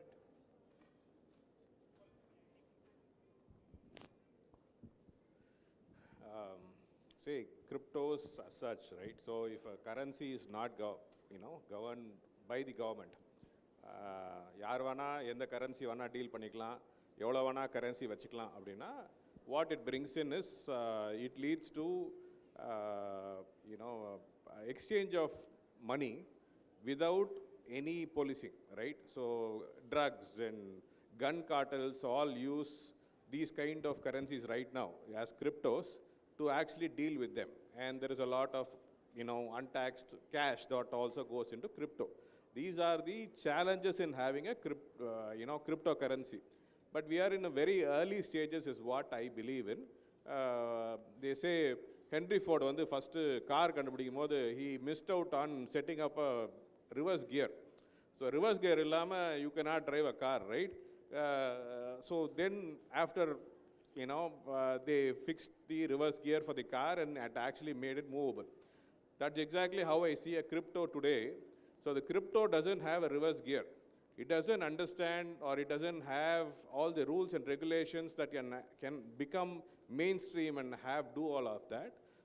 But governments are all realizing இது வந்து தேவை, everyone has to own, it has to be private அப்படின்னு நினைக்க ஆரம்பிக்கிறாங்க. That's why RBI is considering a e-rupee, like Maran said. I feel government should bring in cryptos and deal with it. That's how I feel. Your thoughts, please, both of you. See, currently cryptos is like a wild, wild west. Anybody and everybody who can deal with crypto, it is like no regulation. Ana Bitcoin or even the digital currencies, by default, they are meant to be self-regulated. Ana enna nadandittu irukna, adha sutti arasangathinude endha sattadittume illa. Even in the US, even in the Western nations, there are no rules regulating it. So enna prachana na, anybody and everybody, there is a lot of speculation around these digital currencies. There is a huge degree of speculation. It's becoming like an unregulated share market. இப்போ ஒரு 1990 ஸ்டோரிலாம் தெரிஞ்சிருக்கும். ஹர்ஷத் மேதான்னு கேள்விப்பட்டிருக்கீங்க அந்த காலத்தில். அந்த ஹர்ஷத் மேதா பீரியடில் வந்து share market was very less regulated. So அப்போ என்னாச்சுன்னா anybody and everybody could do anything. So there are a lot of people lost their money who trusted money there. இப்போ அதே மாதிரி தான் கிரிப்டோஸ் இருக்கு. But over a period of time கொஞ்ச நாளில் பார்த்தீங்கன்னா every government will legislate. There will be rules and regulations around that. So once on the regulations vara aramchaduna, I think crypto will be a much more beneficial for the whole society. So in my opinion, it's a matter of time. Within less than a decade, I think cryptos will catch up with the regulations and it will be a much more regulated industry, much more regulated way of doing business in crypto. So Bitcoin வந்து இன்னைக்கு வேணா அந்த regulation இல்லாதனால தான் திடீர்னு பார்த்தா Bitcoin வந்து 2 மடங்கு ஏறுது, 5 மடங்கு கீழே இறங்குது. திடீர்னு people are making millions, திடீர்னு people are losing billions. அந்த சிச்சுவேஷன் வந்து மாறும். It's just a matter of another 5 to 10 years, you will have heavy regulations around cryptos. It'll happen. It's a matter of time. Maybe quickly, they spoke about the Bitcoin and crypto and all those things, ஒரு கதை மாதிரி சொல்கிறேன். நீங்கள் காசு வச்சுருக்கீங்க, நம்மளுடைய south Indian mind set வந்து ஒரு வீடு வாங்கணும்னு ஆசைப்படுவோம், ஒரு இடம் வாங்கணும்னு ஆசைப்படுவோம். இப்போ என்ன பண்ணுவீங்க? நீங்கள் காசு வச்சுருக்கீங்கன்னா ஒரு இடத்த பார்க்குறீங்க, அதை ரெஜிஸ்டர் பண்ணுறீங்க, அந்த பேமெண்ட் பண்ணுறீங்க, you own that particular land, right? இது வந்து ஃபிசிக்கல் வேர்ல்டு. இங்கே டிரான்சாக்ஷன்ஸ் எல்லாமே ரெகுலேட்டட், எல்லாமே கவர்ன்ட், எல்லாமே ஸ்ட்ரக்சர்ட், கான்ட்ராக்டட், ப்ராப்பர்லி ஆர்கனைஸ்ட், கரெக்டாக? டிஸ்பியூட் வர்றதுக்கு கொஞ்சம் இது இருக்குது, but you also have the court system to sort it out. இது வந்து ஒரு சிஸ்டம் ஆஃப் ஃபிசிக்கல் வேர்ல்டு. இப்போ இந்த crypto, bitcoin, block chain, metaverse அப்படியே வெர்ச்சுவல் வேர்ல்டுக்கு போங்க, ரைட்டா? நீங்கள், என்னுடைய பேர் கெவின், இன்றைக்கி நான் ஃபிசிக்கலாக இங்கே வந்து பேசிகிட்டு இருக்கேன். வெர்ச்சுவல் வேர்ல்டு எப்படி இருக்குன்னா, இதே கெவின் கலிஃபோர்னியாவில் ஒரு ஈவெண்ட் நடக்குதுன்னா, இதே க்ளோன் நான் இங்கே உட்காந்து பேசுகிறது, அங்கே ஒரு கெவின் உட்காந்து பேசுவோம்ல, அங்கேயும் ஒரு 1000 பேர் உட்காந்து கேட்பாங்க. அது வந்து ஒரு வெர்ச்சுவல் வேர்ல்டு. இப்போது அந்த வெர்ச்சுவல் வேர்ல்டுக்குள்ளே நான் போகும்போது, அந்த ஈகோ சிஸ்டத்தை நான் க்ரியேட் பண்ணும்போது என்ன ஆகுனா, எனக்கு ஒரு ஆடிட்டோரியம் வேணும், ரைட்? நிறைய ஸ்பீக்கர்ஸ் வேணும். இப்போ அந்த ஆடிட்டோரியத்தை வந்து ஒருத்தர் பர்ச்சேஸ் பண்ணியிருப்பார். He might be owning that virtual land. அதில் வந்து ஒரு கன்ஸ்ட்ரக்ட் பண்ணியிருப்பார். அது கன்ஸ்ட்ரக்ட் பண்ண வேண்டிய அந்த காம்பனன்ட்ஸ் தான் என்எஃப்டிஸ், அதெல்லாம் வாங்கியிருப்பார். இப்போ என்ன நடக்குது இன்னைக்குள்ள கான்டெக்ஸ்டில், அது எல்லாமே மாறன் சொன்ன மாதிரி, அது எல்லாமே non regulated, not organised, not structured, not governed by anybody. So நீங்கள் நியூஸ் பேப்பர்லாம் படிச்சிருப்பீங்க, ஏன்னா என்னையை அசால்ட் பண்ணிட்டாங்க, there was some attempt to embarrass me, harass me அப்படின்னு சொல்லிட்டு ஹராஸ்மெண்ட் கேஸ்லாம் வந்து நிறைய பேர் ஃபைல் பண்ணியிருப்பாங்க. அது யார் ஃபைல் பண்ணியிருப்பா? அவங்களுடைய டிஜிட்டல் அவத்தார், அவங்களுடைய ஒரு டிஜிட்டல் அவத்தார் இருக்கும், இன்னொருத்தவங்களுடைய டிஜிட்டல் அவத்தார் இருக்கும். அந்த அவத்தார் வந்து இந்த அவத்தாரை வந்து ஹராஸ் பண்ணியிருக்கோம். ஸோ அதோடைய ஓனர் யார்? அவங்க வந்து ஃபைல் பண்ணுவாங்க, என்னையை வந்து அவங்க வந்து ஹராஸ் பண்ணிட்டாங்க. இப்போ இது வந்து எங்கள் கோர்ட்டில் போய் இப்போ நான் எப்படி ரெகுலேட் பண்ண முடியும்? Because today it is a நான் எக்ஸிஸ்டன்ஸ். பட் என்ன நடக்க போகுது அப்படின்னா, இப்போது மாறன் சொன்ன மாதிரி அந்த ரெகுலேட்டரி பாடி, அந்த ஸ்ட்ரக்சர், ஒரு ஆர்கனைஸ்டு ஃப்ரேம் ஒர்க் எல்லா கண்ட்ரீஸையுமே யூனிஃபைடாக வரும்போது, அது வந்து ஒரு ஃபார்மலைஸாக வரும்போது, தட் இஸ் அ வேர்ல்டு. இது வந்து ஷேப் ஆகுது. எப்படி ஷேப் ஆக போகுது? நீங்கள்லாம் gaming, the world is moving into the gaming, the animated side. That is how the world is seeing the virtual reality and the metaverse. That is how people என்ன சொல்கிறாங்கன்னா, that is what is the future. Today it may not look like, நம்ம வந்து அது சாத்தியமாகுமா ஆகாது அப்படின்னு தெரியாது. ஆனால் டெஃபினட்டாக ஆல்ரெடி நான் சொன்ன மாதிரி 400 மில்லியன் யூசர்ஸ் ஆல்ரெடி மெட்டாவர்ஸில் இருக்காங்க, அவங்களுடைய அவதார்ஸ் இருக்காங்க. ஸோ இன்னும் கொஞ்சம் டைம் ஆகும்போது, another 5-6 years you will reach that to the 1 billion. அது வந்து ரியலாக வரும் when it is getting governed. So moving on action points, if there is a lot about, we spoke about different technologies which will shape the future. Now if I have to talk about the action points, I mean in any society there are three main bodies which govern the society, which is, one is the government, the foremost, then the corporates and the companies, and the third is the institutions and colleges or the training organizations. So if we have to be prepared for the future, what would you recommend either of the three parties to do? Either it could be, what is your recommendation for the government, or your recommendation for the companies, and your recommendation for the institutions. So these action points are very important, mainly because this discussion should lead to an outcome-based conversation. And these minutes will be recorded and will be recommended to the Y20 panel. So what I would request you to come up with is, what is your suggestion to the government or the companies or the institutions on how to prepare for the future and what they should do in their part? Sure. We will take this question to all the three panelists, and then we will wrap it up. Right. So I'll go with like individual, institution, and government. Maybe I'll start with the government. What they need to actually bring in. Today, it is a varied assumption the government is having. There's no concrete regulatory or a policy around it. I think if all the entrepreneurs and the individuals feel that this is the way forward, there should be a constructive policy which will talk about the Web3 ecosystem and definitely on the generative AI. right? These two components are going to be the next technology evolution for the country. So if government can come on a very constructive policy on this one, definitely help. I'll come back to institutions like Ethiraj College, right? There are renowned professors are also sitting here listening, and students are here. I'm sure you may have a center of excellence or an incubation center, something like that. But I would mandate, I request in a mandated way, saying that have an elective course on Web3. It's not like I'm a commerce student, I'm a BA English literature, I will not study. Make this as a mandate curriculum in your institution to ask them to study about the Web3 and AI. AI and Web3 should go hand in hand as a mandatory course into the college. Then if you are able to learn that, definitely you'll be able to contribute. For individuals, you determine what you want to do. If your career path, you want to build it on what we talk about is in the Web3 area or in the AI, because these are the two-dimensional view the world is going to shape in the next 10, 15 years. Whoever is going to latch on, going to fast track in their life and their career. So you decide which track you want to take and invest your time in learning. Mr. Marak. See, I have 3 sets of recommendations that I would like to place.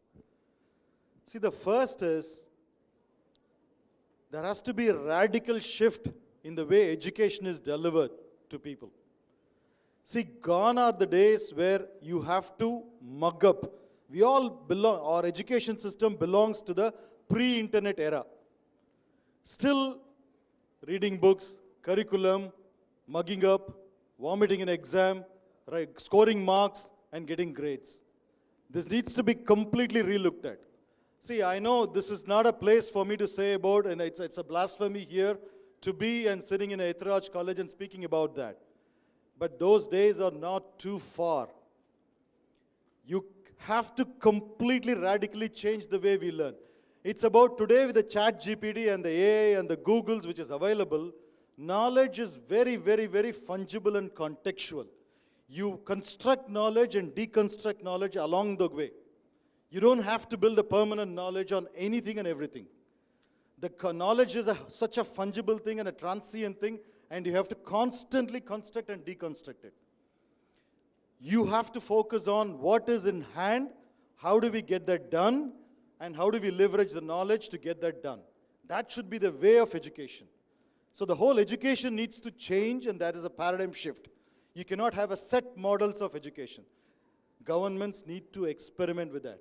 They need to come up with such models of education. This cannot overnight change everywhere, but such models of education has to be experimented. Second thing I would recommend, at least for the government, would be embrace the cryptos. Don't fight the cryptos. Today, the governments are fighting cryptos. They somehow believe their regulation and their sovereignty and their strength and the power and the control is going to be lost by the cryptos. But it's a matter of time. We all have to yield to the power of cryptos. So the governments should be friendly.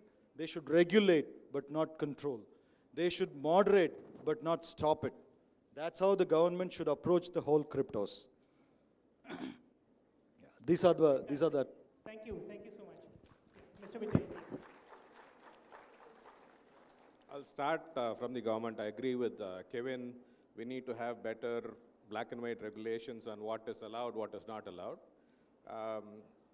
For Indian government in particular, say AI is real, it's going to disrupt. We have to build our own operating systems. So we are still dependent on an Apple and a Windows and a Linux, and we are actually dependent on iOS and an Android. And if we are actually going to depend on all of these devices for our money and the future, we better build our own system so there is no monopoly, right? So that's my recommendation to the government or suggestion to the government. From a company organizational point of view, the AI is real, so reskilling is important. We need to compete globally very smartly. There's no more hard work, it needs to be smart work. So, AI writes the code. We just need to know, what to write, how to write, bring in new problems, new solutions. That's how we should think as an organization. For an educational organization, say the Western world, I was in Australia recently, and the universities there are buying software to check whether the homeworks and the assignments and the project work is actually done by AI. Say, you can never do that, right? So you can never catch up with the technology. So we should actually embrace it. So we should have the mid-journeys and the chat GPTs provided to all students, give them the latest and the greatest of the tools available in the market so that they actually find out what the skills are, how they can actually leverage things like that. Because prompt engineering is a job, as a job description was not there 6 months back. But right now, prompt engineering is actually a job. And the starting pay there is $200,000. So we need to work on how we make more prompt engineers. How do we leverage mid journeys in the Dalis of the world and do things? And individual, there is a world of opportunities for individuals, especially India as a whole. We are a young populated country. We can make changes to the world. Thank you. Thank you, Mr. Vijay. I think, yes, I agree with all the panelists here. We need to embrace change and we need to embrace new technology. It is pretty much the state of evolution, right? That's how people evolve and that's how new solutions are created. So in the past, when MS Word was introduced, all the typewriters and all the typists, they felt very insecure about their jobs, and of course, they have a reason to do that. And today, again, many people are insecure about AI, and no reason to be, because it is going to be evolving, and we need to come up with great solutions with that.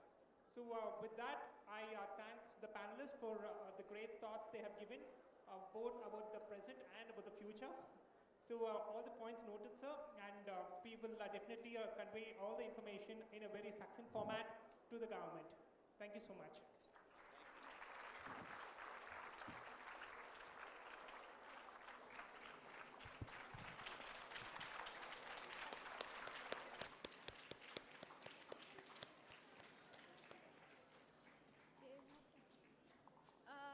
I request the dignitaries to stay on the stage for collecting their mementos.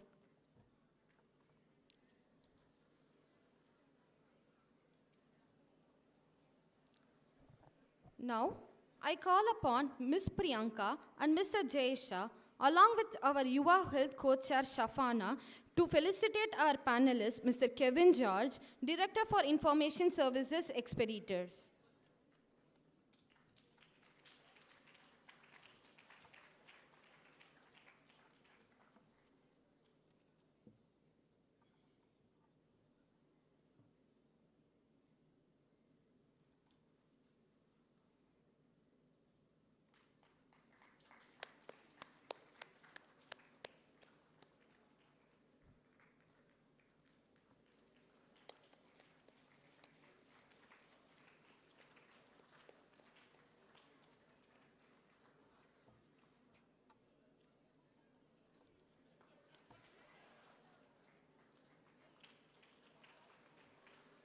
Now, I call upon Mr. Jayesha and Ms. Priyanka, along with Brinda, our road safety chair, to felicitate Mr. Maran Nagarajan, CEO, Kartech.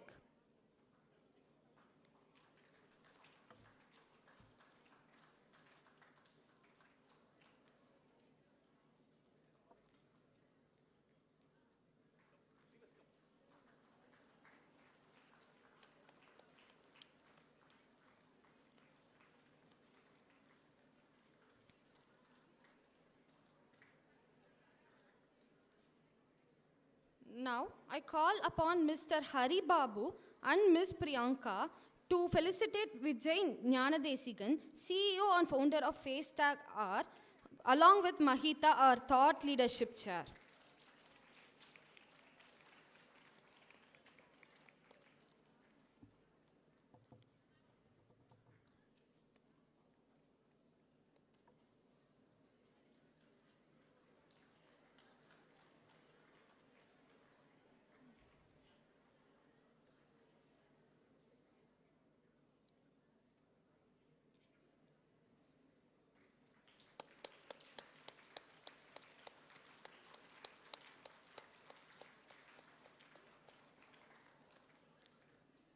Now, I call upon Mrs. Niveta and Mr. Hari Babu, along with Mritula Y.I. Masum Chair, to felicitate our moderator, Mr. Seshu Karthik, COO, Canet Solutions.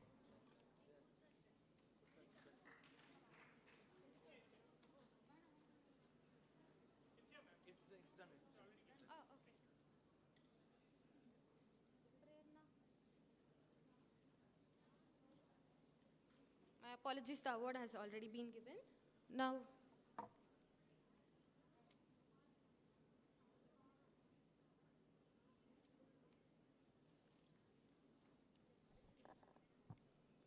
Thank you, panelists, for the eye-opening discussion on the advancements of technology and the future of work. I'm sorry to interrupt. I'm here with a short commercial break. So, as we are celebrating our 75th Jubilee year for Ethiraj College for Women and 75th year of SPBism, Murali's Mounaragam band and Ilanila SPB Charan has a concert in Ethiraj College today at 5 p.m. Those who are interested can, it is a walk-in registration, and those who are interested can take part in this. Thank you. Sorry, Guru. Thank you so much for that information.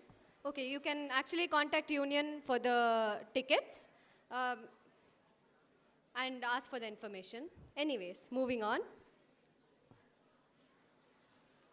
We now have a second panel of discussion on learning about the future of work. I request you to kindly maintain silence. I know you guys are excited, but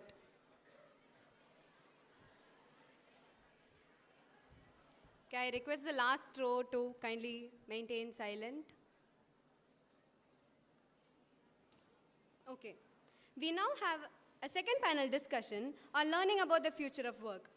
In the rapidly changing landscape of the future of work, learning has become an indispensable tool for individuals and organizations alike. As new technologies and work processes to emerge, it is essential to continually update one's skills and knowledge and to remain competitive in the job market. The ability to learn quickly and adapt to changing circumstances is becoming more and more critical than ever before. With the rise of automation and artificial intelligence, many jobs are being replaced by the machines, making it imperative to develop new skills and expertise to stay relevant. But what kind of work, what kind of learning is most effective in preparing us for the future of work? And how can we ensure that everyone has access to the learning opportunities they need to thrive in the new world of work? These are some of the questions that we will be exploring today. We would like to extend our invite to our moderator, Mr. Prashant C.R.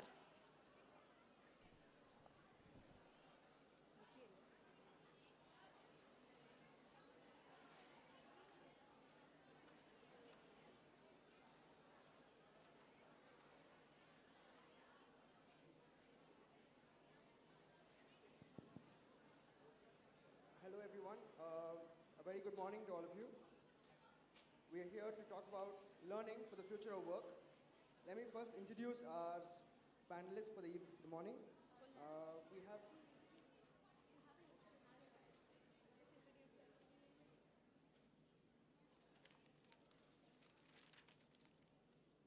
Mr. Prashant is an architect, city planner, and urban designer. He completed his Master of Urban Design at University of Michigan, USA. He is currently part of the executive committee of IIACC. He serves as an architect at C.R. Raju Associates and involved in the design and development of various residential and commercial projects. Without further ado, we request you to take over the dais, sir. Thank you very much. For the first panelist today, we have Mr. Rajendran Tandapani from Zoho Corp. He's a technology expert, and we welcome you on stage, sir. He serves many roles, some of which he spearheads mobile development, builds mobile apps through Zoho. He's a president at Zoho Schools of Learning, and a very famous TEDx speaker. Welcome you, sir. Next, can we have on stage Mr. Pugalendi from Saint Gobain Glass? He's a seasoned HR professional with about 30 years of experience across various industries. He holds positions in various organizations like CII, where he's a panel member of CSR, and he supports the Skills Initiative. He's a vice chairman of the Employers Federation of Southern India. and Southern Region Board member and the Board of Apprenticeship Training. We welcome you, sir. And next we have Mr. Vasant Vijay Bhaskar from GUI Geek Networks. Please come on stage. He's a passionate entrepreneur dedicated to the EdTech industry through his work through GUI. Beginning as a technologist, he now oversees the entire business and has a deep understanding of the education and training landscape. He is a driving force of innovation in the industry and holds a Guinness World Record-breaking AI for India initiative that taught AI to 1.2 lakh users in 24 hours. His leadership role in onboarding corporate partners has also given him a deep understanding of the job market and the needs of employers, allowing him to develop effective training programs that align with industry requirements.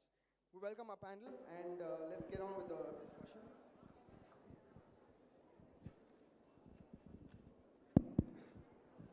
They're all leaving. Hello. We'd like everybody to please sit down, and we have some amazing panelists over here. It'd be good to kind of listen to them and take some takeaways from today.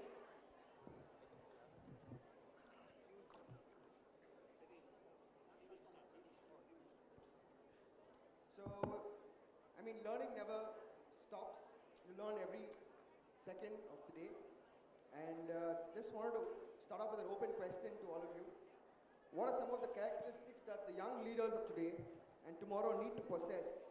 And do you think this has been embedded into our current systems of learning?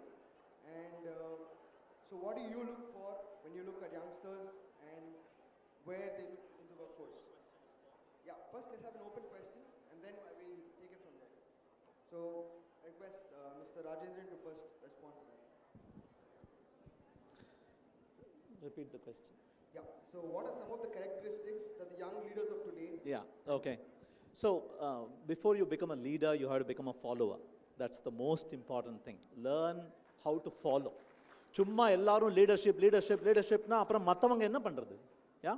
So learn to follow guidelines and learn to do things beyond what's being told to you. Because what's being told to you is to keep the trains running. Beyond that, somebody has to lay the railway path, right? Keeping the trains running on time is one person's job, that's fine. But அந்த root போடணும்ல, இல்லாத ஊருக்கு root போட்டுட்டு போகணும் இல்லையா? That is important. That comes only through initiative. Thankfully, that is probably the last domain that AI will get into, where you think out of your own interest. ஏதாவது செய்யலாமே இன்னைக்கு மத்தியானம் அப்படின்னு சண்டே ஆஃப்டர்நூன் உட்காந்து யோசிக்கிறீங்க பாருங்க. நெட்ஃப்ளிக்ஸ்லையோ அல்லது இன்ஸ்டாகிராமில் ஸ்க்ரால் பண்ணாமல் let's create something. Let's cook something up. Let's bash something down. அப்படிங்கிற அந்த யோசிப்பு. Get that. That's important.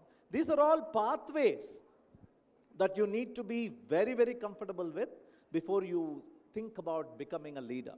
I think it was Robin Sharma who talked about being a leader without a title, without a portfolio. நீ servant leadership அப்படிங்கிறத follow பண்ணுங்க அப்படின்னு சொல்லுவார் அவர். So that's my contribution to the question.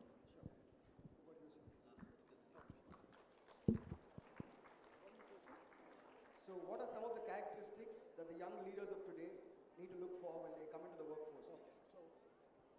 எல்லாருக்கும் வணக்கம். Good morning. See, we are all lucky in one aspect. Can you guess what is it? நம்ம எல்லாரும் ஒரு விதத்துல அதிர்ஷ்டசாலி. எதனால? Because we all could have able to get a good education with a lot of difficulty of our parents. But future of work, it need not be for the people who are studying and coming. So there is a model which we are developing where industry should become academia. It is not people study in a college and come to an industry. How industry can bring the college inside, bring the student inside and create a future workforce. Future of work அப்படின்றது வந்து G20ல என்ன சொல்றாங்கன்னா, it is future of work, skilling and mobility. So நம்மளுக்கு வந்து we could able to get the education, but now we are looking for some opportunity. But there is a model which is developing, which is called learn and earn. So நீங்கள் படிக்கும்போதே உங்களுக்கு வந்து scholarship plus job இருந்தால் எப்படி இருக்கும்? how do you react? You are studying and you are paid a scholarship. That scholarship goes to your family and end up 3 years or 4 years, you are getting a qualification with an offer letter from a big multinational company. How would you react? So this is what my answer is. Maybe we can further discuss on it. Thank you. Hello everyone. So for me, I think people have to be innovative in the future, because we know that there are a lot of companies, big trillion-dollar companies coming out of the US market, but we are not there yet, right? But if you look closely, all the companies, big companies that we name it, the people who are in the big position, maybe a CEO or whatever it is, that would be an Indian person. If we can, like, on the company எடுத்து நடத்த முடிஞ்ச நமக்கு, why can't we create one? So in that area, I think we should focus on, and we have to be innovative, including everyone. Even me, I'm telling, we need to be innovative. That is something that we need to look for when we learn or grow. So that's my submission here. Thank you so much. It's nice to see that, we are looking at innovation, we're looking at the kind of transformation between industry and academia, how they can be connected to each other and how they can work with each other. And at the same time, also learning to start something on your own, be innovative, try to be a good follower and what not. My next question to you is, how do you see the current education system and how it's kind of been structured, and the variety in which it also has been structured, versus having alternate ways of learning? And how do you think that kind of plays on in today's context and looking at it going forward? This question is specific to Mr. Rajendran, because he's also a person who's looking at a very independent form of learning. So how does that tie into the existing system of learning that we have in the country today? Thank you. So I run something called Zoho Schools of Learning inside Zoho. We have been doing it for 18 years now. We consider it an alternative, a meaningful alternative to conventional college education. It's a 24-month program. We pay you money. We don't track attendance. We don't conduct examinations. Yeah. So we pay you money, we don't track attendance, we don't conduct examinations, and I think we are ready for ChatGPT. Just yesterday, I was reading a book by an author called Austin Kleon. The name of the book is Steal Like an Artist. Steal Like an Artist. நம்ம தமிழ்ல பேசணும்னா copy அடிக்க தெரிஞ்சுக்கோ அப்படின்னு. And like the previous panelists also pointed out, 80% of all our ChatGPT usage has been to do better in our exams, to do our assignments for us, and so on.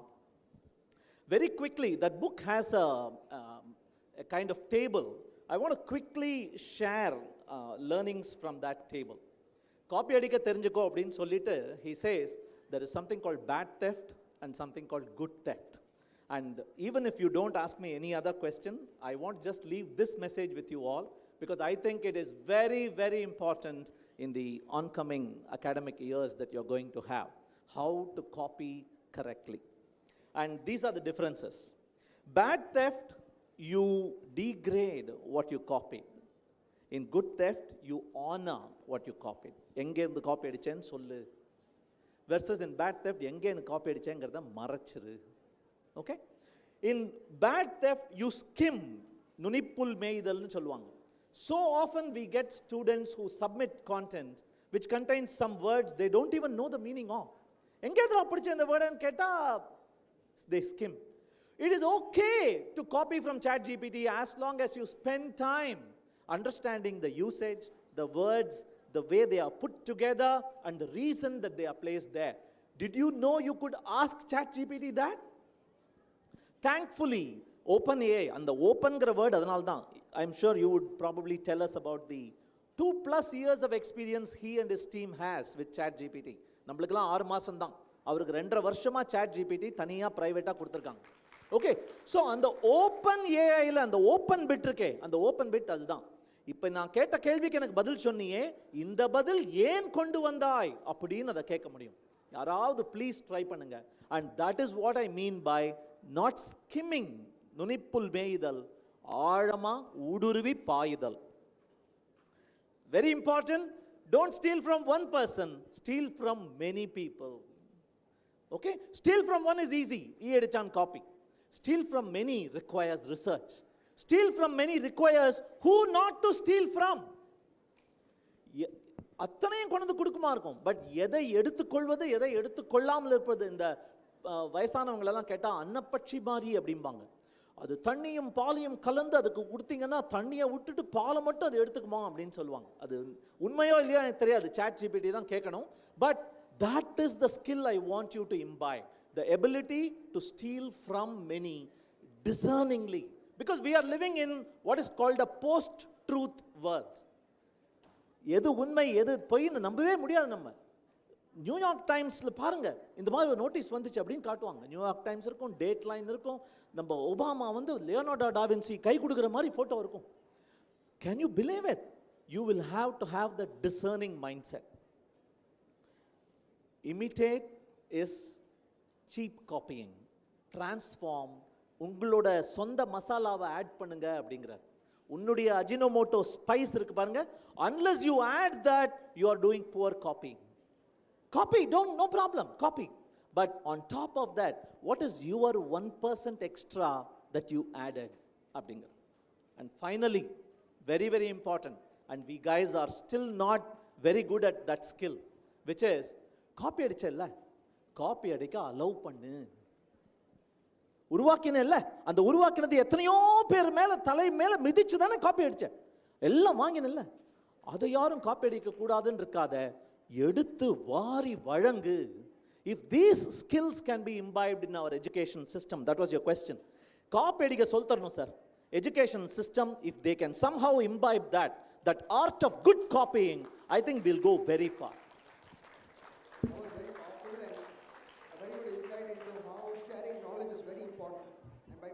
He means look at other factors, contributors to the same topic, and draw from what their thought process was and how can you better that forward.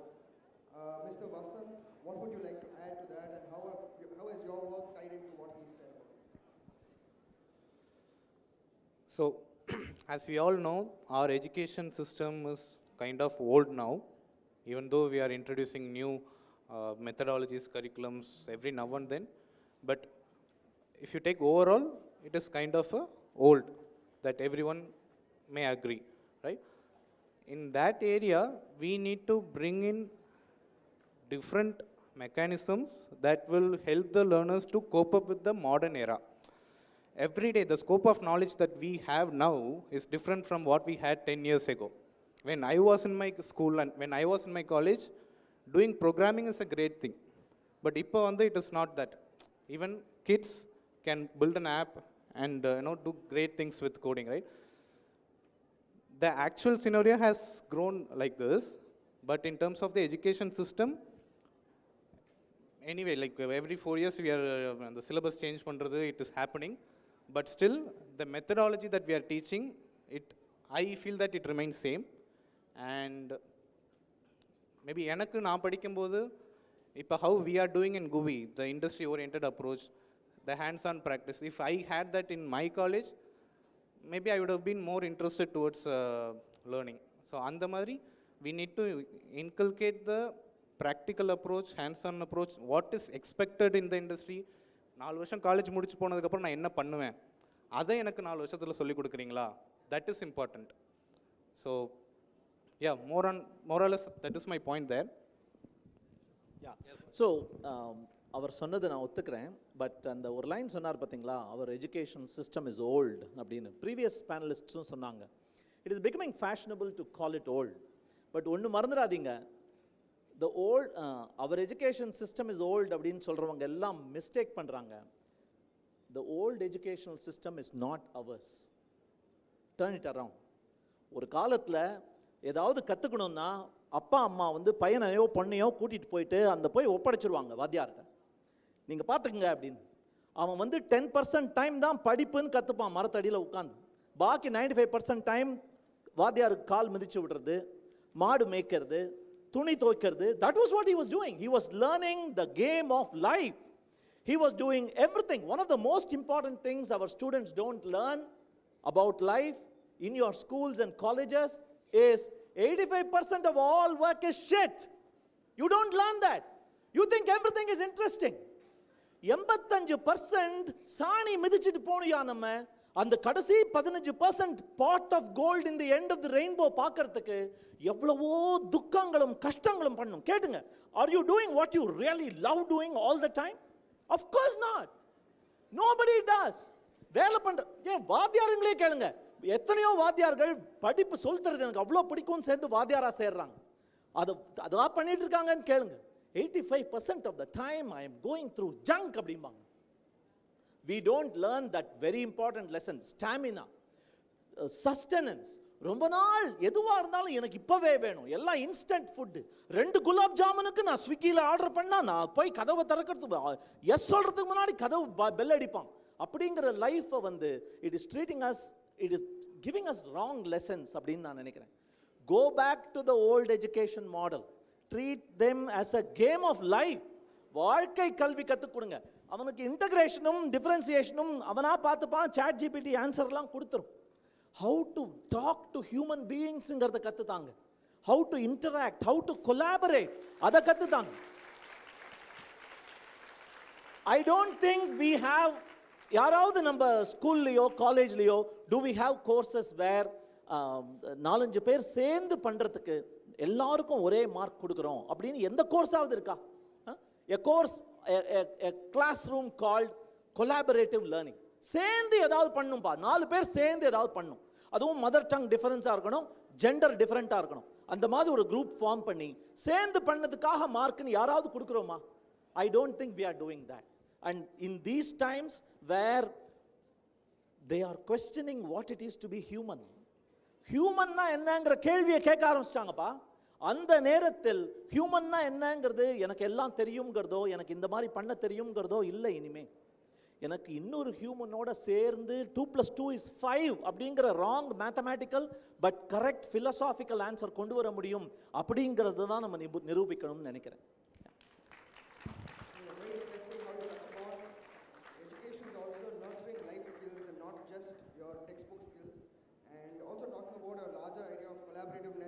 Knowing to respect others' view. In the beginning, you started off talking about having to look at your followers and then understand what you're learning as well.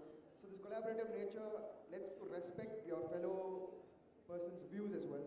I want to tie that in with Mr. Puglendi's field of expertise, where he is also into human resources.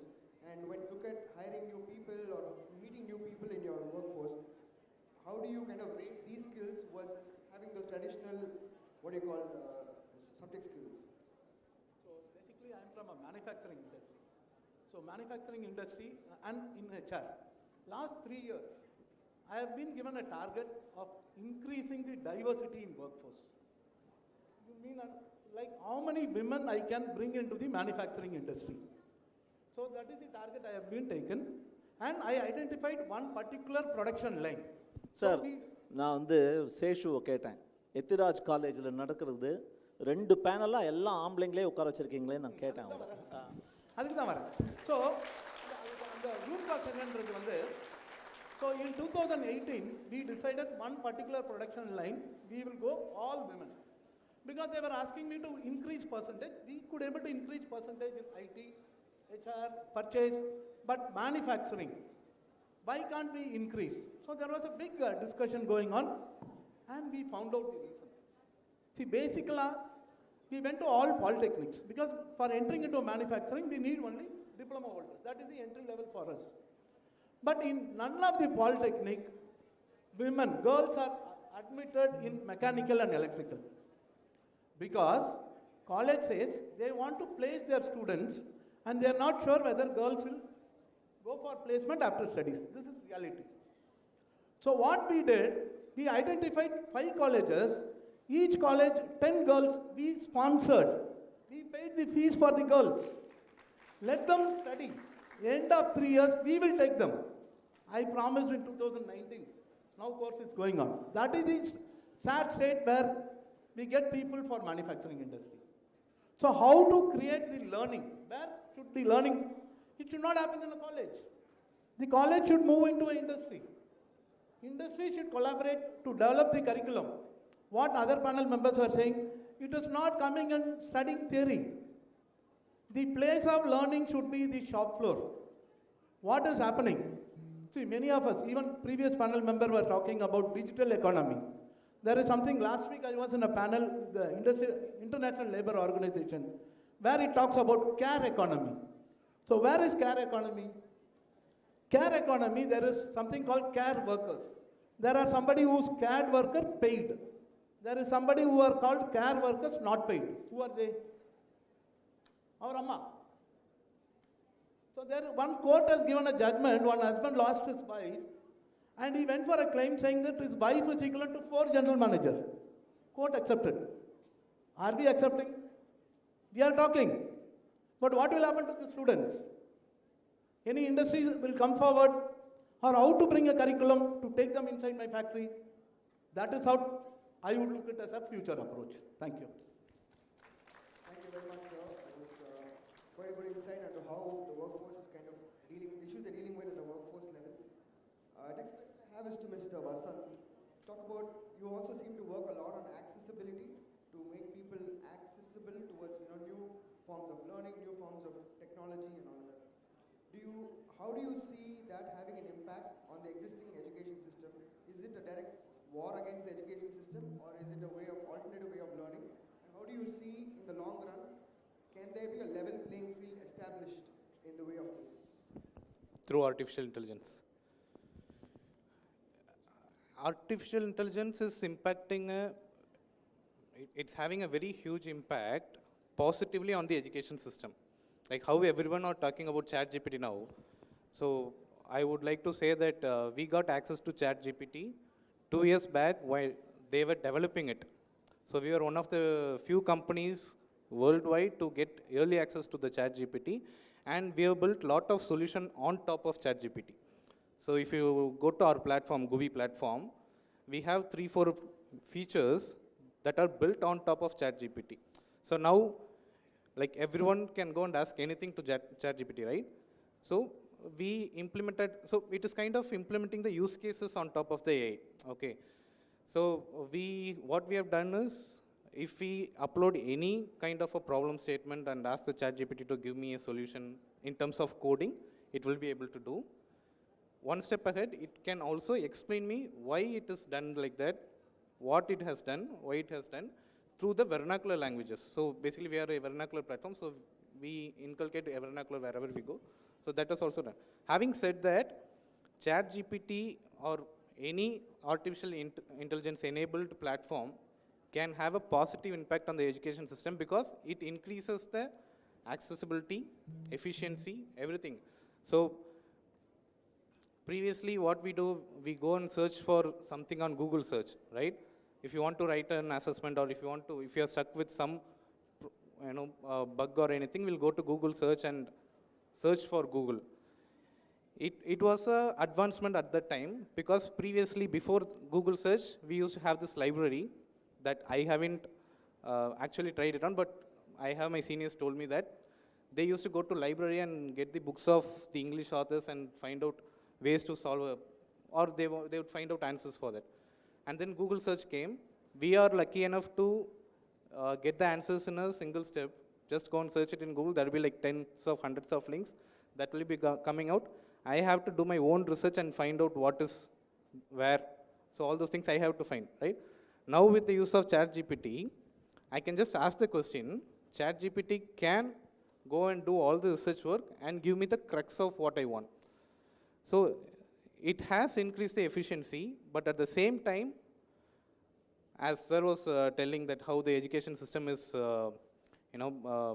giving the base for our life, it might take away the research skills that we have. It might take away the getting the hands dirty thing from us. So that is on the negative side, but as a positive side, it has a very huge impact on the positive side. It increases the accessibility, it increases the efficiency, everything is there. Just to circle back on to what you were saying earlier on how AI and ChatGPT is an example of how technology is accessible and all of that. But coming back to how education itself is a holistic approach. So do you think technology advancement is also a hindrance of not using our brains as much as we used to do. Technology advancement? Is kind of hindering us Hindering. using our Okay. sense of, as you Okay. said, holistic skills that we develop. Okay. So before I get to that answer, I want to extend what our friend Vasant said there. GUI, if you haven't been to the website, you should visit the website. In recent times, they've launched new features. He was talking to me about it. And I think one of the great blessings that the AI era is giving us is finally somebody is saying, உனக்கு English தெரியலனா பரவாயில்ல, உனக்கு communicate பண்ண தெரிஞ்சா போறோம். For a very long time, we thought these two were the same. Communication skills meant English skills, and English skills meant writing and speaking skills. For the first time today, would you agree? Yeah, the tools that AI. I don't know how many of you tried asking Tirukkural questions to ChatGPT. Okay, பணத்தை பற்றியும் படிப்பை பற்றியும் திருவள்ளுவர் கூறிய ஒரு குறள் கூறுகன்னு கேட்டு பாருங்க. It is as good in Tamil as it is in English, because for it, English and Tamil are the same, bits and bytes. It's got a beautiful trillion data points neural network, and you haven't even scratched the tip of the iceberg and you're all blown away. தமிழ்ல கேட்டு பாருங்க, ஸ்பானிஷ்ல கேட்டு பாருங்க, ஹிந்தி அவ்வளோ இன்னும் பவர்ஃபுல்லாக இல்லை அதுக்கு. பட் தமிழில் பல வருடங்களா, I think we all deserve a clap for that. நம்மளுடைய சீனியர்ஸ் வந்து தமிழ் ஆன் த இன்டர்நெட்டுக்கு ரொம்ப எஃபர்ட் போட்டு பல வருஷங்களா உருவாக்கினதுனால அந்த content is searchable now by engines like ChatGPT, and now it is generating beautiful messages for us. So for the first time, Tamil மீடியம்ல நான் படிச்சிருக்கேன், அதனால எனக்கு I am shackled, I am limited by what I can see அப்படிங்கிறது வந்து for the first time it's being removed, and I think that is a great step forward for all the initiatives that our Tamil Nadu government is doing. So to get to your question about is it a hindrance, okay, so the prompt engineering word கேள்விப்பட்டீங்கல்ல, எல்லாரும் கேள்விப்பட்டிருப்பீங்க. அதான் next நிறைய பணம் கொடுக்கக்கூடிய வேலையெல்லாம் கூட சொன்னாங்க. Don't be misled, folks. Prompt engineering is a fad, my opinion. Prompt engineering is a fad. என்ன திமிரு இருந்தா எவ்வளவு limited knowledge about the future இருந்தா, யூ அற்ப பதர்கள், மானிட பதர்கள் நம்மெல்லாம், we will think we will have to train the AI beast. Dragon மாதிரி நெருப்பு கக்கிக்கிட்டு நம்ம மேலே வந்துட்டு இருக்கு, அதுக்கு நம்ம ப்ராம்ப்ட் கொடுப்போம், வாழ்நாள் ஃபுல்லு நம்ம அந்த ப்ராம்ப்ட் இன்ஜினியரிங் வேலை பண்ணுவோங்கிற திமிரு எப்படிடா வந்துடும் உங்களுக்கெல்லாம் அப்படிங்கிற கேள்வி தான் எனக்கு வருது. ஏன்னா GPT-5 is being trained on GPT-4. Do you still think it will need you to guide it? நீ சென்னை பாஷையில் நீ பேசலாம் அதோட, அதுக்கப்புறம் என்ன prompt engineering? You don't need to clarify. No, this is not what I wanted to say. As an AI language model, I'm apologizing அப்படிலாம் சொல்லுதே இப்போ. அதெல்லாம் நிறுத்திடும். இன்னும் பார்த்துட்டே இருங்க, 2 monthsல எவ்வளவு மாற போகுதுன்னு பாருங்க. So prompt engineering, in my opinion, is a fad. But let's get back to those two words. What is engineering? Engineering, the core of it is to build, உருவாக்குது. As long as you, நம்ம மானுட group இருக்கு இல்லையா, the mankind is divided into two people, creators, consumers. யாருன்னு முடிவு பண்ணிக்கங்க நீங்க இப்பவே. Are you going to be the audience or are you going to be the idiots sitting here talking? என்ன தைரியத்தோட நாங்க பேசிட்டு இருக்கோம், அது ரைட்டோ இல்லையோ பேசிட்டு இருக்கோமா இல்லையா? பட் அந்த ஒரே ஒரு பையன் தூக்கினானே, ஸ்டீவ் ஜாப்ஸ், என்ன தைரியத்தோட தூக்கினான் அவன்? பொண்ணா பையனா யாரோ ஒருத்தர் தூக்கினீங்க, தூக்கின இல்லை. So that is the creator mindset. The consumer mindset, எனக்கு நிறைய இன்டர்வியூஸ்க்கு ரெஸ்யூமேலாம் அனுப்புவாங்க. அந்த ரெஸ்யூமேல வந்து ஹாபிஸ் மியூசிக்னு போட்டிருப்பாங்க. பாடி காட்டுப்பா அப்படின்னு கேட்போம். அப்போ தான் அவன் சொல்லுவான் கேட்க பிடிக்கும் அப்படின்பான். ஓகே, ஸோ கேட்க பிடிக்குமா, உருவாக்க பிடிக்குமா, எழுத பிடிக்குமா, படிக்க பிடிக்குமா, சமைக்க பிடிக்குமா, சாப்பிட பிடிக்குமா? இந்த division, if you can make that division, that is when technology can help you in both. டெக்னாலஜியை blame பண்ணாதீங்க. அது நீ என்ன பண்ணணும்னு ஆசைப்பட்டாலும் உதவறதுக்கு வெயிட் பண்ணிட்டு இருக்கிற அந்த how to tame your dragon மாதிரி தான். It is a dragon until you tame it. But once you tame it, you are the purveyor of everything that you see. A friend was telling me, இந்த எல்லாரும் பயப்பட்டுட்டு இருக்காங்களே அது தப்பு. AI is going to take our job. Robots will replace us. AI will make our job useless. Future of work இருங்க, future for work பத்தி பேசுங்க. ஒர்க்கே இல்லாம போயிடுமா அப்படின்லாம் பேசிட்டு இருந்தாங்க. அதெல்லாம் தப்பு அப்படின்னு சொல்லிட்டு he dropped a bomb on me, and I am going to drop that on you. He said, robots aren't going to take our job. AI is not going to replace us. But those who know how to use AI better are surely going to replace you. Okay? உன் வேலை நிச்சயம் போகுது. Robot வந்து உட்கார போறது இல்ல. அந்த ஏஐயை உபயோகிக்க உன்னை விட நல்லா தெரிஞ்சவங்க இருக்க போறாங்க. அவங்க உன் சீட்டை கிழிக்க போறாங்கடா அப்படின்னா அன்னைக்கு டென்ஷன் தூங்கவே இல்லை. அதுக்கப்புறம்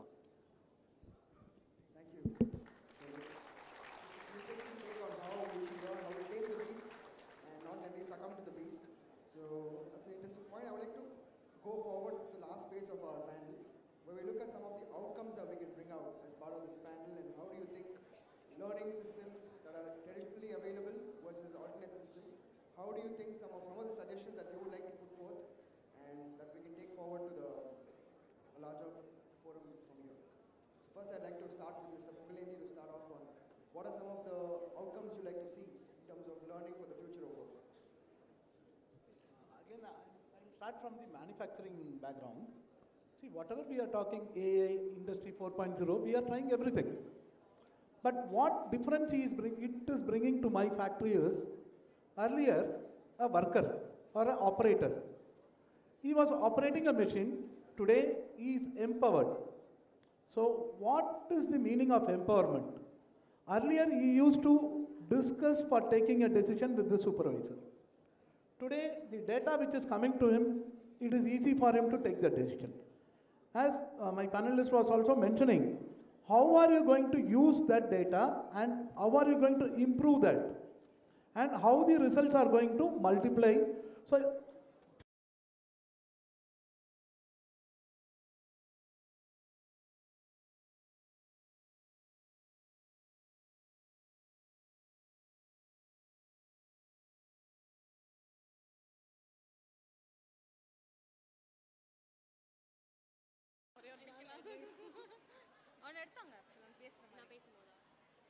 for me, again as a HR, when we brought this digital, the first target given to me was how to train our people to handle those models and prepare them. It is going to replace them. So you have to bring a balance. If you are not bringing a balance, then I think it will be taken off. That's my take. Mr. Vasan, So my point here would be, as I already said, we have to inculcate the industry practices within the education system. As Mr. Rajendran sir rightly said, we need to do this collaborative learning project with diversity in the group people. So all these are a very good idea, very good thought process that we can implement. And if we can prepare what people will be doing on the industry, if we can prepare them for during their colleges, that would be the great shift towards the future.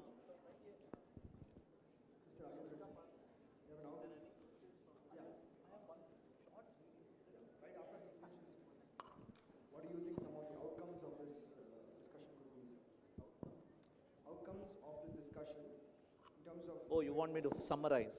Okay. Summarize says, பயப்படாதீங்கப்பா.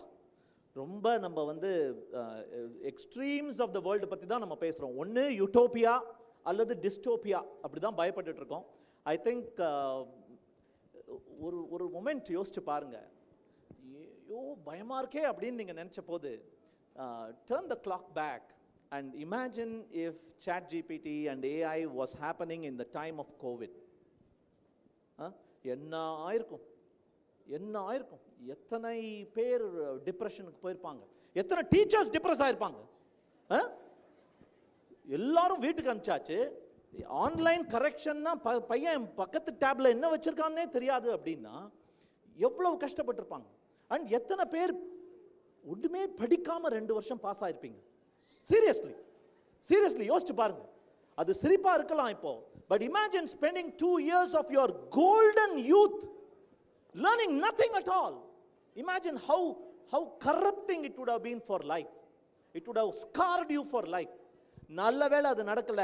We were prepared for this tsunami by that incoming tide of COVID நான் நினைக்கிறேன். So எல்லாம் நல்லா தான் நடந்துக்கிட்டு இருக்கு. Nothing to be panicking about. Learn something new every day. That should be your key takeaway, in my opinion.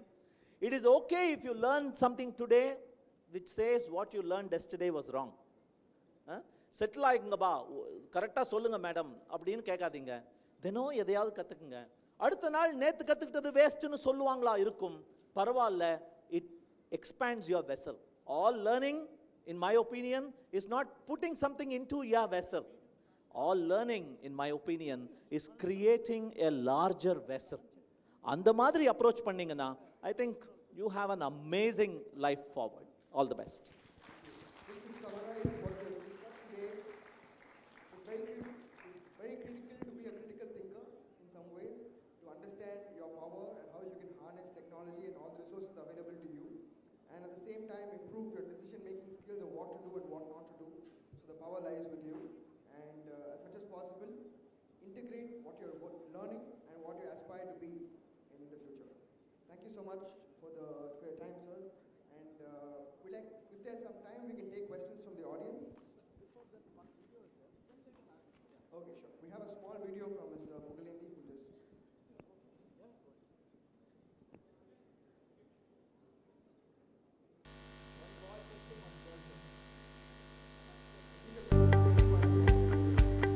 The well-being of a nation is in the progress of its citizens.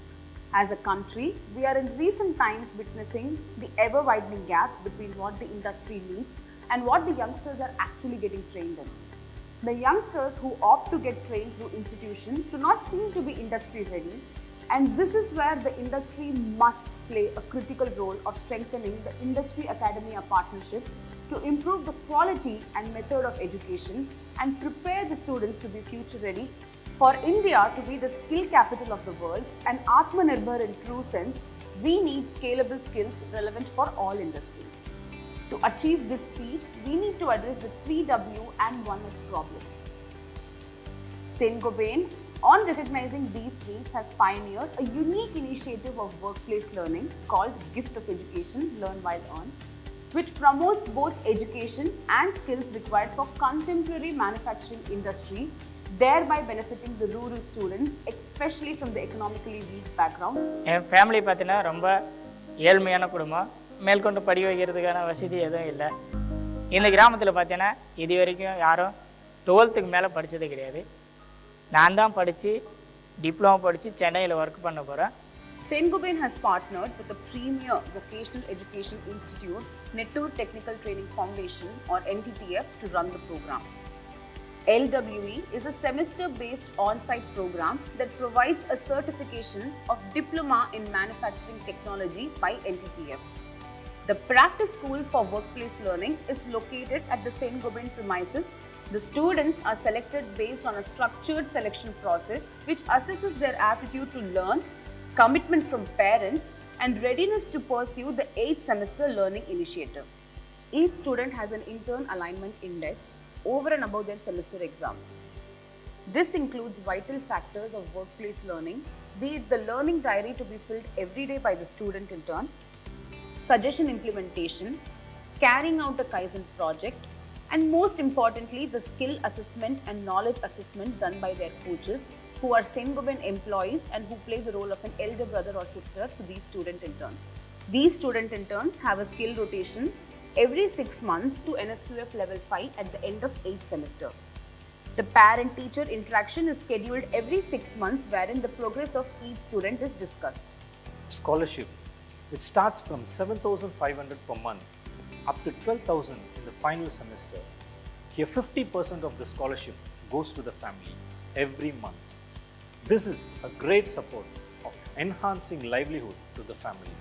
Students are encouraged into community living through hostel provided with subsidized food and transport.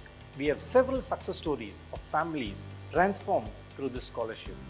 हमारा बेटा भी इधर में NTTF में join किया था.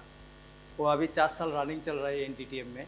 उसका जो मिलेगा वो भी फैमिली में हेल्प करने के लिए दे रहा है पर महीना. Convocation, where the parents see the bright future of the children. Students receive the completion certificate, the offer letter, and the saving throughout the program through the recurring deposits. Learn while earn program is not a standalone program.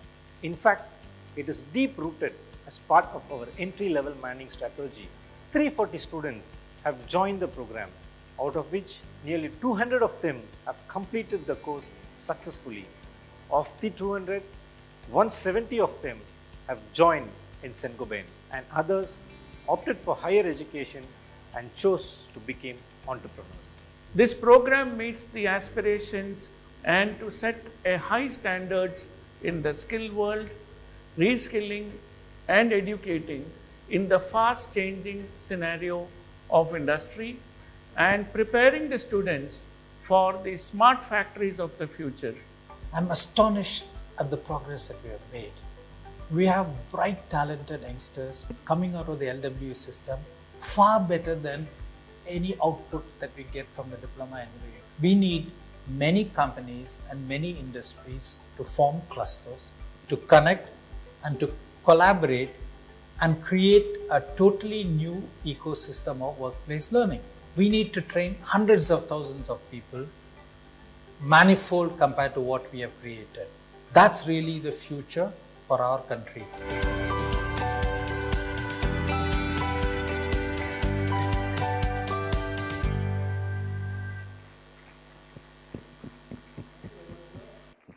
just have time for one or two questions.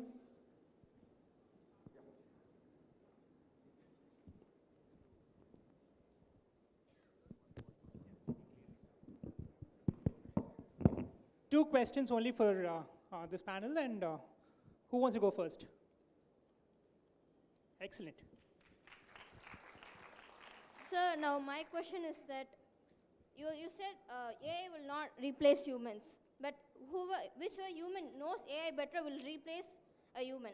What if that human had like a evil thought? Like இப்போ வந்து Facebook இருந்தது. Facebook create பண்ணப்போ ரிப்போர்ட்லாம் கிடையாது, ஆனால் நிறைய பேர் cyber bullying பண்ணால் சொல்லி ரிப்போர்ட் கொண்டு வந்தாங்க. அந்த மாதிரி ஏஐக்கு என்ன ஃபீச்சர் இருக்குது சார்? சப்போஸ் நினச்சா ஹியூமன்ஸ் நினச்சா ஏஐயை வந்து நெகட்டிவான விஷயத்துக்கு யூஸ் பண்ண முடியும், அது எப்படி ஸ்டாப் பண்ணலாம்? இது வந்து this is not new. For a very, very long time we knew that a sword can kill a person, a knife can be used on the surgical table to save a life. Technology is a magnifying glass. அதை உபயோகிக்கிறவன் எழுத்தை படிக்கலாம். சின்ன வயசில் எறும்பை எரிச்சிருக்கீங்களா? எறும்பையும் எரிக்கலாம். So it is a magnifying glass with zero intent. Thankfully, in AI terms they call it emergent behavior. Science fiction படங்கள்லாம் பார்த்தீங்கன்னா ஐ ரோபாட்னு ஒரு படம் இருக்குது, அந்த வில் ஸ்மித் நடித்த படம். அது பார்த்தீங்கன்னா there are 3 laws of robotics. Okay, beautiful laws. In fact, the person who created those laws created a 0th law also. There is a 0th law, 1st law, 2nd law, 3rd law. In the laws of robotics, AI will understand it better than the human who created those laws, and finally will realize to save humans it has to destroy humanity. அப்படின்னு it will derive. அதான் அந்த கதையோட தாத்பரியம். Thankfully, we are nowhere near that kind of emergent behavior. All AI today does not have intent. நான் உன்னை ஏமாற்ற நினைக்கிறேன், அந்த நினைக்கிறது கிடையாது. What you are seeing is just content plucked from so many. நான் சொன்னேனே, copy from one versus copy from all. This is copying from 2 trillion sources, and so you think it is original. அவ்வளோதான். Okay, so நீங்கள் அதை பற்றி பயப்பட வேணாம். அம்மா அப்பா சொல்கிறபடி கேளுங்க போதும். ஏன்னா அந்த நல் நடத்தைங்கிறது parents can teach you better, your teachers can teach you better, and that will give you a great roadmap for life. And use technology as the magnifying glass, rightly. Only to read, not to kill ants.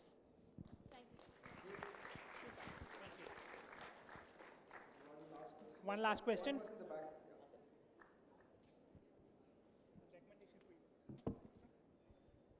Sir இப்போது AI வந்துட்டு use பண்ணி எல்லாரும் அவங்களோட own ப்ராடக்ட்ஸை பண்ண முடியும். So ஒவ்வொரு இண்டிவிஜுவலும் அவங்களுக்கான ப்ராடக்டை அவங்களே பண்ணிக்கிட்டாங்கன்னா கன்சியூமர்ஸ் எப்படி இருப்பாங்க, மணி ஃப்ளோ எப்படி நடக்கும்?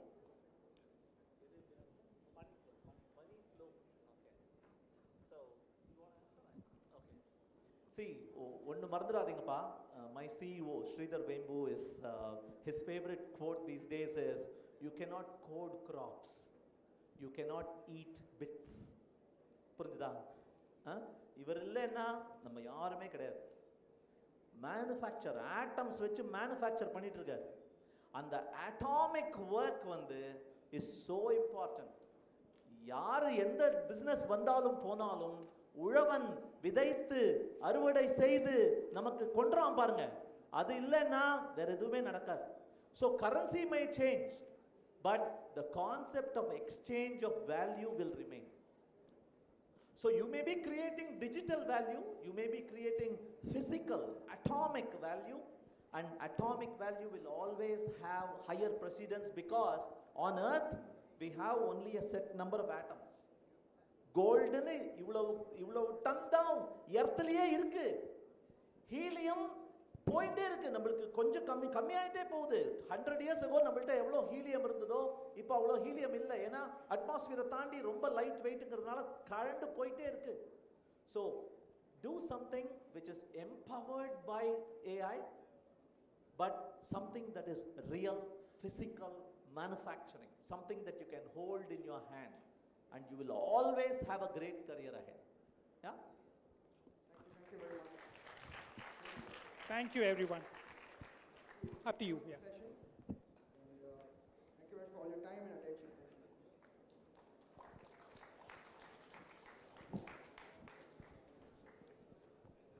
Thank you to the panelists and the moderator for having such an interactive session with us.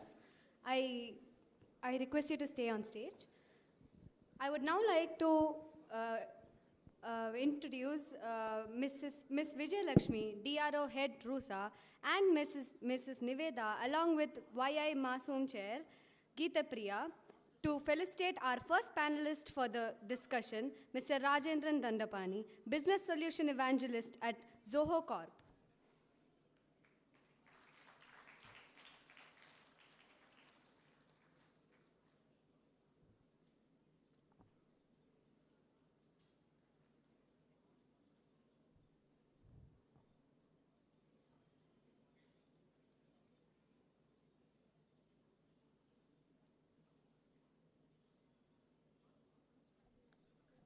Okay, I asked about this.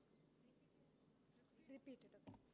I request Ms. Vijay Lakshmi, DRO Head RUSA, along with YI Entrepreneurship and Innovation Chair, Ms. Geeta Priya, to present the memento to our first panelist, Mr. Rajendran Dandapani, Business Solution Evangelist at Zoho Corporation.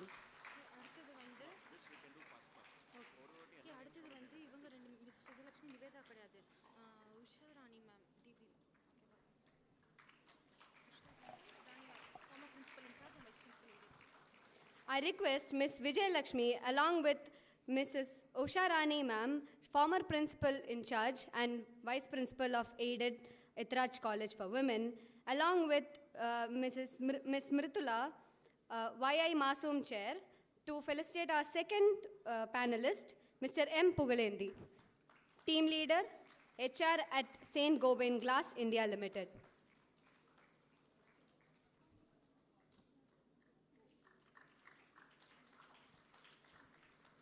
I now request Ms. Amrita Varshini and Mrs. Niveda, along with Ms. Yuvashri, Designer Head of Yuva Ethiraj Club, to felicitate our third panelist, Mr. Vasant Vijay Bhaskar.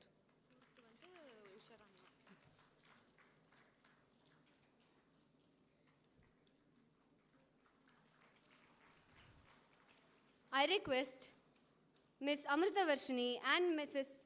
Usha Rani ma'am, Vice Principal of Ethiraj College and former Principal in charge, along with Ms. Charumati, Treasurer of Yuva Club, Ethiraj, to felicitate our moderator Prashant CR, Architect, City Planner, and Urban Designer at CR Raju Architects.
Guys, maintain silence. I request all of you to maintain silence. Thank you.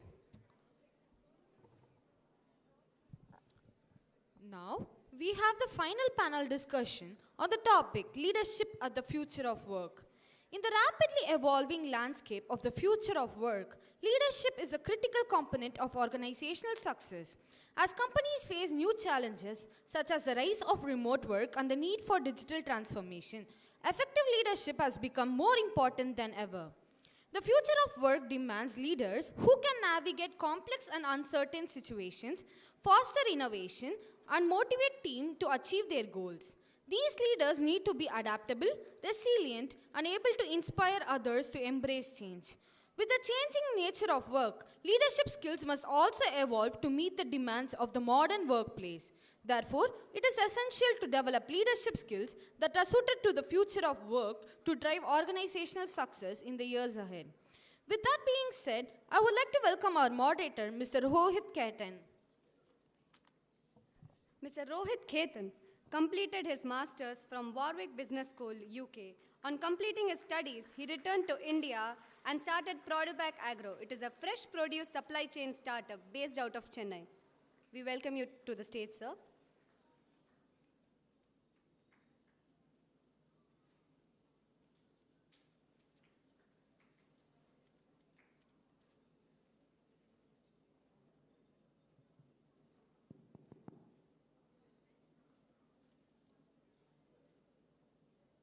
Good afternoon, everyone. So, I would like to welcome my panelists for today. Cynthia Balasingh. So, Cynthia Balasingh is a technology marketing and heads global partnership marketing at Multiplier. She has more than 12 years of experience in marketing sector and holds an MBA in marketing and operations. She is deeply passionate about women leaderships and has her own podcast where she recognizes and celebrates women leaders. Thank you. So our next panelist for today is Divakar Subramaniam. Sir, please.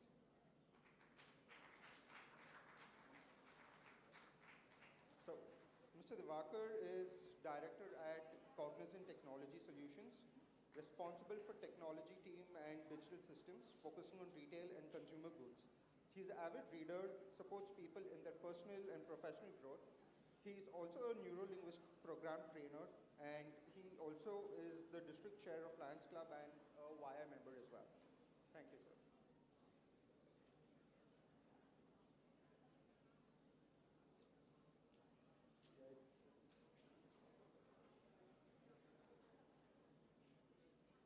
So let's start today's session.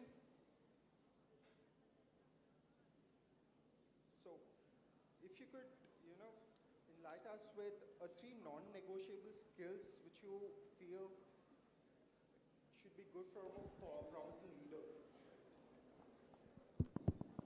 Yeah. Thank you, everyone, for having me here, and thank you for moderating the panel. And it's an amazing question, right? So, first and foremost, I wanted to quote something from what Mr. Rajendran said, right? So, everyone don't try to be a leader, someone has to follow. So, it's a spin-off of that. So, if you really want to be a great leader, first you need to do things, right? First, you need to wet your hands. So, unless you know something, you will not be able to drive a team or inspire a team to do that, to achieve any goals. So, first and foremost, you need to do by learning. And then you have to empathize. So the biggest skill a leader should have is empathy. So unless they know how the other person feels and what they wanted to do, if you select a right person for a job and marry their career and professional aspiration goals to what the organization wants to do, then you will be a successful leader. So to have that, you need a practical knowledge as well as an empathy. So these two are definitely the top two non-negotiable skills. And third is leading by friend.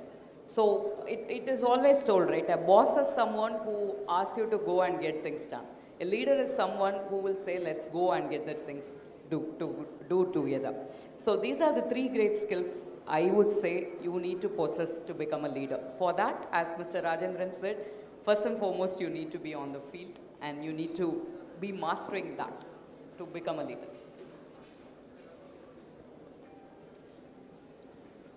From my personal experience, a leader should have is all about knowing about themselves. The self-awareness is one of the key quality on top of empathy. To know about his strengths, to know about his areas of improvement, so that he can attract the right person for himself as well as for his organization. So the first part is self-awareness. The second is how he can capitalize the strengths of his team. Is the second major part which will help them to get successful, because everyone has having their own areas of improvement, own areas of strengths. How can I capitalize the strengths what my team is having? The third quality, what is that, is giving a psychological safety to the team members. Whatever I have experienced in my career, whenever my manager has given me or my leader has given me a psychological safety for me to make mistakes, as well as where I can go and explore new things, that gives me more energy and stuff. So that is what which I found the qualities of a leader, to ensure that self-awareness, motivating the team members, as well as the psychological safety, on top of empathy, what ma'am has mentioned. Not working. So, hey, someone can come and check, the mic is not working.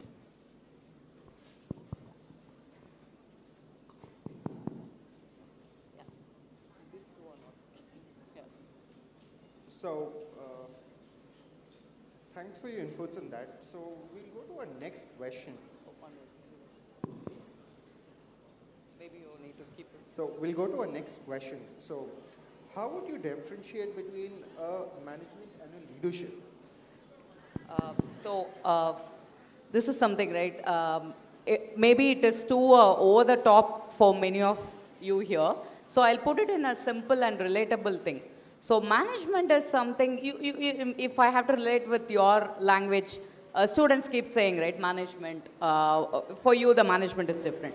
So in a corporate organization, the management is someone who concentrate on a cognitive intelligence.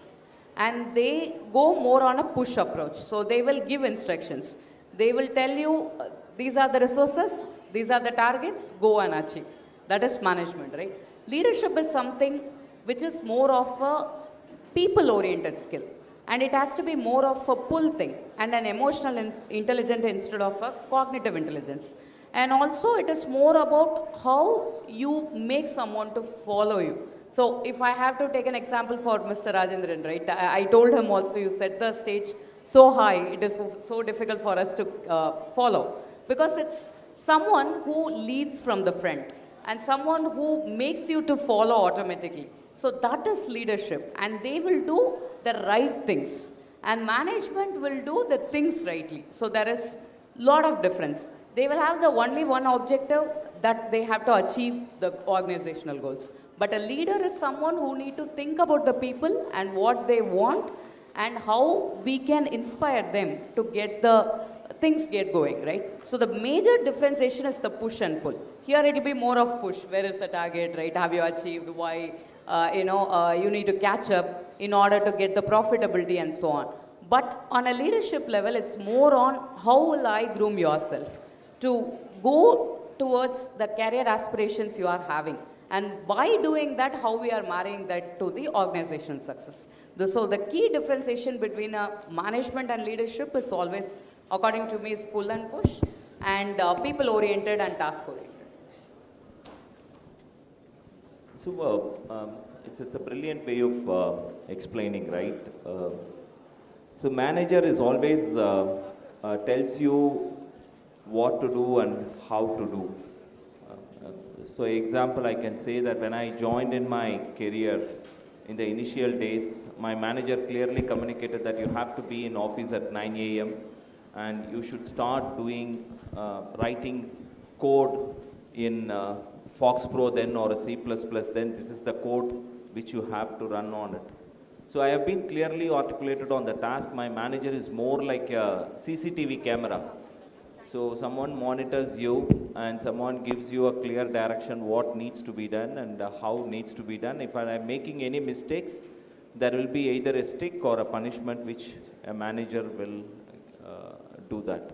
But what leader does is that where he give you an empowerment for you to take a decision. So I would like to recollect from my career, one of my business leader has asked me, okay, here is the target which you have to achieve and where there are some challenges which I have to face it, but he has given me a complete empowerment with the purpose how I can complete this project. There is no directions, but at the same time there is a guidance which I got it. So that I feel is very, very important that a leader can give it to you and a manager can focus more like a camera, someone observes you and monitors you and pushes you and get the things done.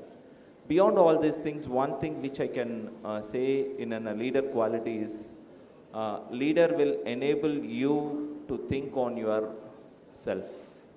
But manager where everything will be driven based on the process, based on the systems, based on the procedures, what the co-panelist has mentioned it, right? But the leader will give you the vision where you will be able to achieve, where you will find your own pathways, where you will find your own ways, which will make sure that it is becoming a win-win for the organization. That's what I feel. So it's more like autonomy versus empowerment, right? Exactly. So autonomy is something you need to follow, and empowerment is something they will enable you to do by yourself. So, thank you for that. So our next question would be like, it is always understood that leadership is stressful. So we would like to understand how do you basically run your day-to-day work and plan for the future being a leader? It's a very great question because he put the role of leader in a simple question, right? So always you need to envision and foolproof yourself for the future. Also, you need to empower the team and lead the team to get the day-to-day things done. So to do that, first and foremost, you need to differentiate, right? A lot of people will say, leave the office things at office and home things at home. The same way, the future things is for you to figure out. And you need to empower the team without scaring them that some depression is going to come or something is going to happen and we are going to foolproof. So you all need to do things correctly or we are going to be in deep, problem. That's not how we do, right, as leaders. Then it will be stressful.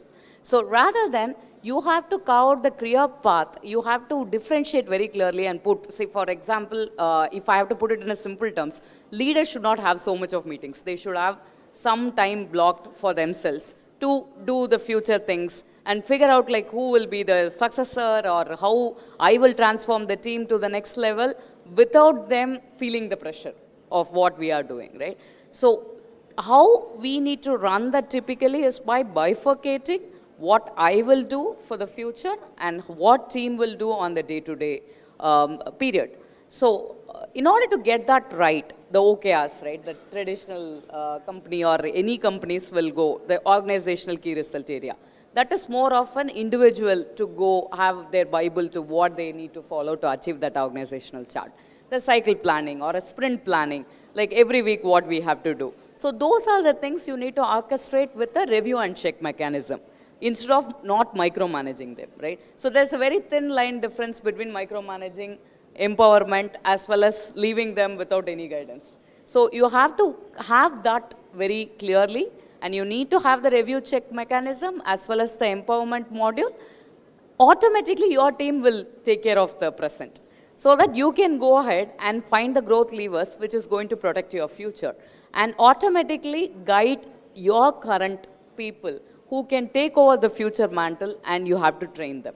That's how it has to be. So if you know this art, it comes by experience. It don't come overnight, right? So it comes by experience. Once you figure out that formula, it's not going to be stress anymore. It's going to be fun being a leader. So that's how we enjoy the leadership journey. Yeah, no, it's a brilliant question. I think ma'am has covered it in a nice way. But at the same time, I also would like to share it. We are all living in a VUCA world, what we call it as a volatility, uncertainty, And the most important thing is how can we bring an adaptability. I can give a live example what has come across for all of us in the last 5 years during the COVID period. Many industries, many businesses has been transformed because of the COVID, the way how it has been run and how it is running it currently now. So aiming for the future is very, very important, where we need to allocate time and then to execute on it. But the most important thing what I have found in my career so far is all about on the present and how much effort which you are effectively positioning yourself on the present will really help us you to lead in the future. But at the same time, any organization should have a vision. Every individual should have a vision on the future. Allocating time would be more effective if we are able to make the things for the present. And at the same time, how we are going to handle the VUCA world. And I can guarantee you that when I started my career 20 years ago, we never ever thought that artificial intelligence will play a vital role. We never ever thought that we will be having a work from home. We never ever thought that solar will play a vital role. So what I realized in my 25 years of career is that the future can be predicted maximum of 2 to 3 years. The old age of 5-year planning, 10-year planning has now got diluted. We have been part of many organizations, many leadership advisors. Now we are getting it from the business perspective is that the future can be defined maximum of 2 to 3 years. But at the same time, the present whatever we hold currently, where we need to effectively use it so that the future can be easily predicted, as well as it can be effectively used based on the uncertainty what we are all going to get into it. And I can give you a live example over here in the IT industry where I have been part of it. The code development has actually transformed in a bigger way. Software testing has been completely changed now in a bigger way. In next 2 to 3 years, we won't even write code, we won't even write test cases.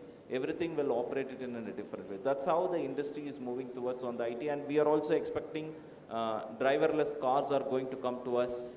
Ola has changed the way how we utilize cabs today. The flights journeys have been completely changed. The future is going to be very, very sharp. Unless and until we are not very strong on the present, I think the future will get into a different perspective is what I feel. So, like the Vakar sir spoke about work from home, so what would be your take on work from home? Has it impacted the quality of current leadership? So, it's subjective. So I would say, so earlier we need not really worry about the productivity so much, right? So today, as I told earlier, there is a thin line between empowerment and micromanaging, right? Both need to be carefully handled. So if I have to relate, most of you, I'm not sure how many of you were in that situation, all your college time and everything you would have taken from home, right? So definitely when you are sitting in a class and interacting is different from doing the course in a video con, right? Your distraction will be high and you will tend to switch off your camera, you will tend to put yourself in the mute, automatically you will get a call or your mother will come with dosa and you will right, get distracted. So that happens even in work from home also. So we will not know who is actively involved, say that especially during, if we are conducting a department meeting or a team meeting, 10 of us have to come together and brainstorm something. Honestly, we will not know how many of them are actively present, right? And we cannot force them to turn on the camera, look at ourselves, and we can't play like, are you seeing the phone or etc. So being a leader, there your role has changed. You need to inspire them to get involved. They should be more proactive than a push. Here, the push will not work, right? It is very highly impossible for you to go and check everybody is working 8 to 10 hours. That's not going to happen. So rather, it has to come in a way that they should feel on their own to come and complete a work, or they have to come and contribute. So being a leader, it disrupted. And we need to definitely change and managing the team. So when you have an office itself, it's very easy, right? Your team will go for lunch together, you'll have a tea together, and you'll sort out the difference just by having a smoke break. But that's not going to happen in a work from home situation. Even to solve a conflict, we have to check the calendar, book the time slot. By then, evening, what all going to happen, no one will know. So that's why the newer technology like Slack is coming, where more collaboration happens through then, and quick huddle and etc. But still embracing the right technology and having a governing mechanism and make them to feel engaged and not siloed or moving away is becoming the primary role of a leader, rather than driving a target or rather than giving presentations to the management. So if you fail to do this, then the team is going to fail and your goals are not going to be met. So in that way, yes, it disrupted and it changed. But it gives you a new challenge of mending yourself to be a people leader. And it's not always about physical presence, right? It's all about like how you inspire. So that become a more and more harder skill for the leaders to go and chase. And they are really challenged on their leadership, right? It's not about hierarchy or anymore like 10 years experience, you are automatically a manager and team will come and work under you. It's not going to be there anymore. So that challenged us for sure, and we are learning. So from my experience, I do not know, I'm going to ask this question to the audience with the permission of a moderator. How many of you in this audience has enjoyed work from college? I mean, learning from college. Can I get a raise your hands? So only 10 or 12. How many of you enjoyed learning from home, not coming to the college and getting into it, right? Okay, so this is the same problem which we are also facing it in the work. So what the solution, or as a leader, which we really would like to get into it, is going in a hybrid mode.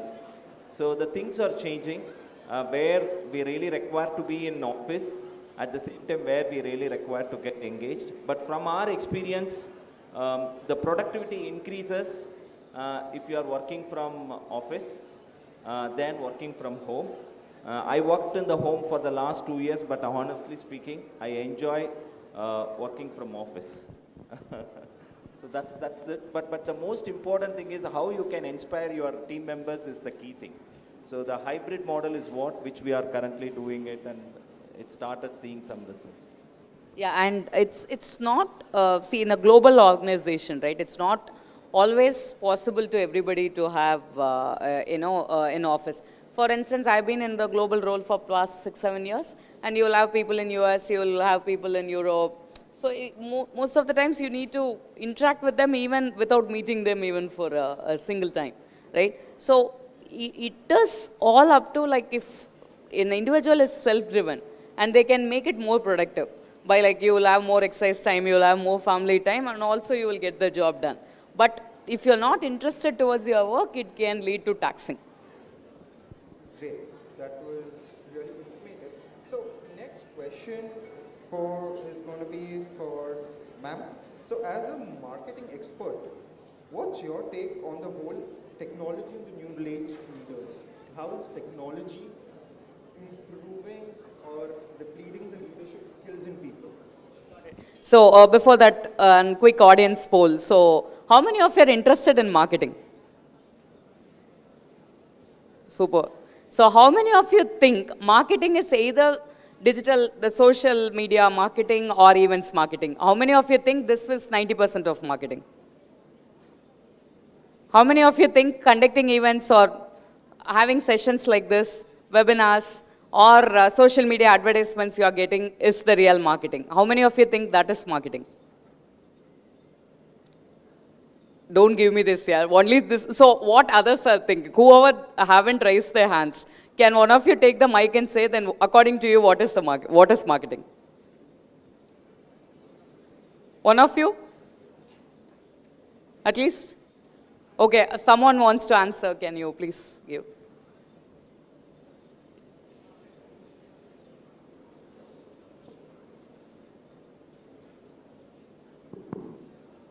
wants to take it?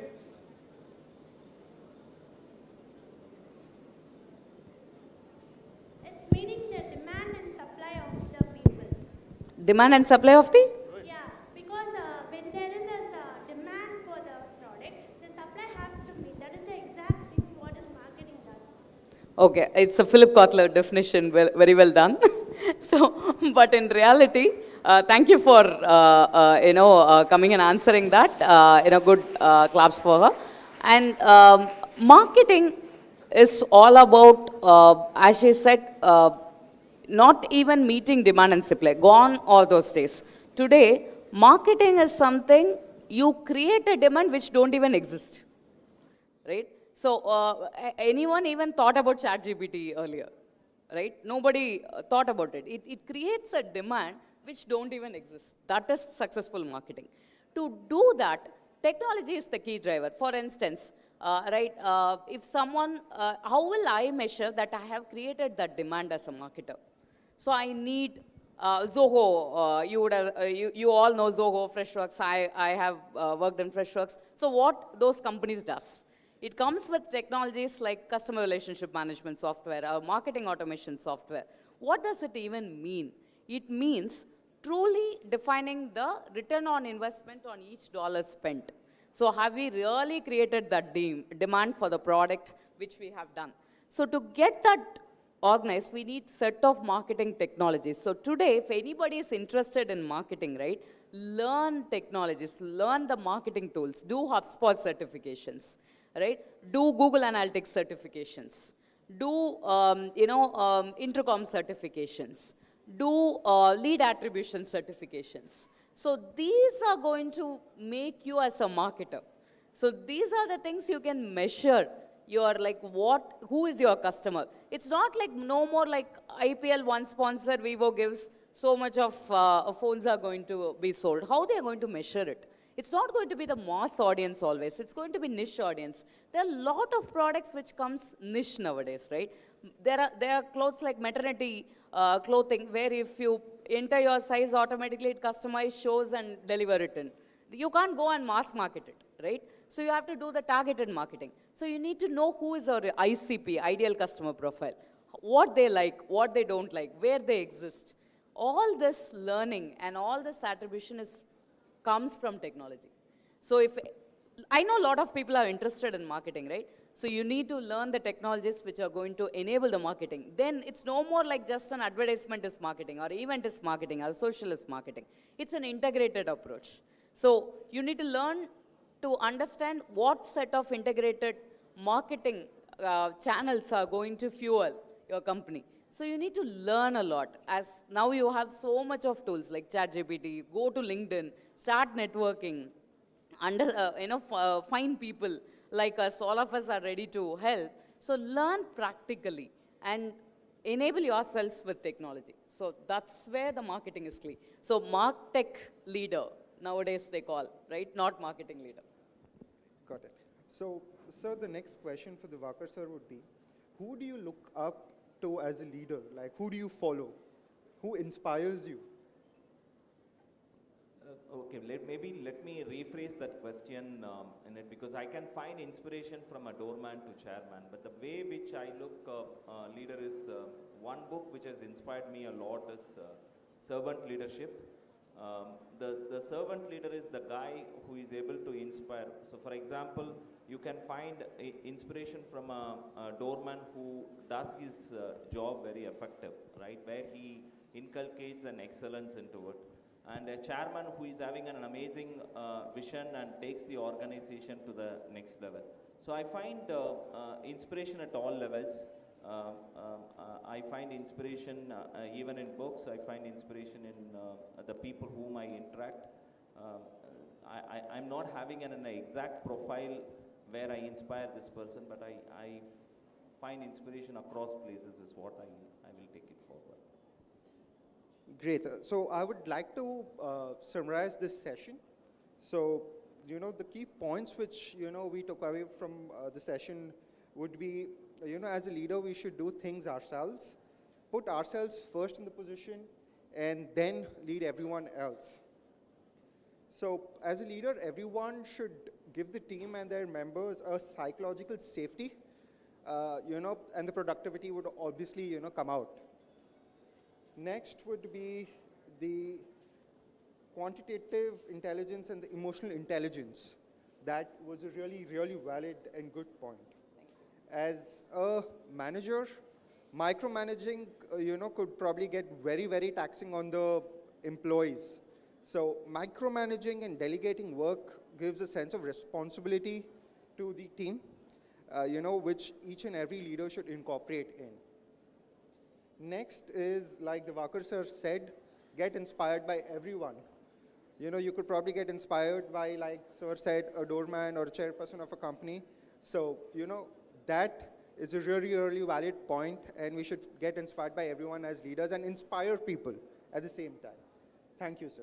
Thank you, ma'am. So any questions from audience? So I know leadership, this topic is kind of little bit, above the subject, but we would like to, reply to any queries you have, right from like how to choose a profession or how to find yourself, where you are interested and what career path to choose, what you need to do to get there, how to network, anything.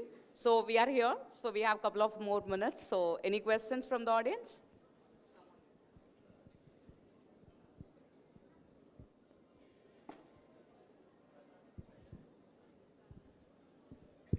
Okay, we'll have one question, and the rest can be discussed offline. The speakers are going to be here. So Sandhya Balasingh is my name. I'm there in LinkedIn in the same name. All of us are there in the same name in LinkedIn, I believe. So you can send connection requests, and anytime you have any questions, we can take offline also. So one question, yeah. Myself Dharani from Rajalakshmi Engineering College. Hi. So, with improvement in technology recently, I've seen this word called digital leadership to be very frequently used.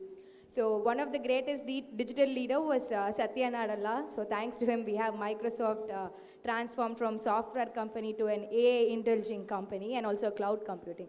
So my question is, what do you think is the newer kind of challenges that a digital leader face other than the challenges which is commonly faced by the traditional leadership management? And also, what is your take on traditional leaders getting replaced by this new trend of digital leaders? So I would say traditional digital is all phase of the journey, right? How we adapt. So for instance, there are a lot of colleges never been exposed to video conferencing tool at one point of time, but pandemic forced everyone to learn the technology, right? So leaders is something who can embrace the change and always think about the future. If they are not, you can sit please. So if they are not considering the future and if they are living in their present and not able to transform themselves, it's not about traditional or digital, the leader is going to die and they will get replaced. And the typical challenge faced by new age leaders, rather than I would not say digital leaders, but new age leaders is, everything is data driven today. You can't be subjective. You can't say, hey, I did this. Because of that, your sales increased. You can't go and say that. You have to prove it, right? And your campaign is producing results or not, it's going to be on the dashboard. So everything is data driven. So you have to do to get things done. There is no way like you can speak English and give fancy presentation and get over with it. So it's all result oriented. So that is definitely a challenge and also an opportunity for someone to grow. But unless important, the one thing that made me to say that maybe both of us missed saying that right of a leader is embracing the changes and adapting fast and enabling the team to adapt fast. So unless they do that, they are going to get replaced easily, instantly. I hope I answered your query. Yeah, and thank you for patiently listening to us. It's last panel also. And thank you everyone. Thank you for being an amazing host. Thank you. Thank you.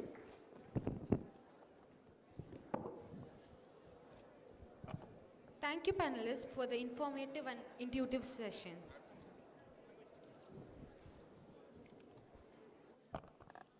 Audience, I request you not to litter on the auditorium. Please take your waste on the outs and put it in the dustbin outside while going. Thank you. Now, I would like to invite Ms. Vanati Vember, Research Officer RUSA, Dr. Tamarvani, and Ms. Shweta S., Health Chair of Yuva Club of Ethiraj, to felicitate Ms. Cynthia Balasingh, Head of Global Marketing, Vajro.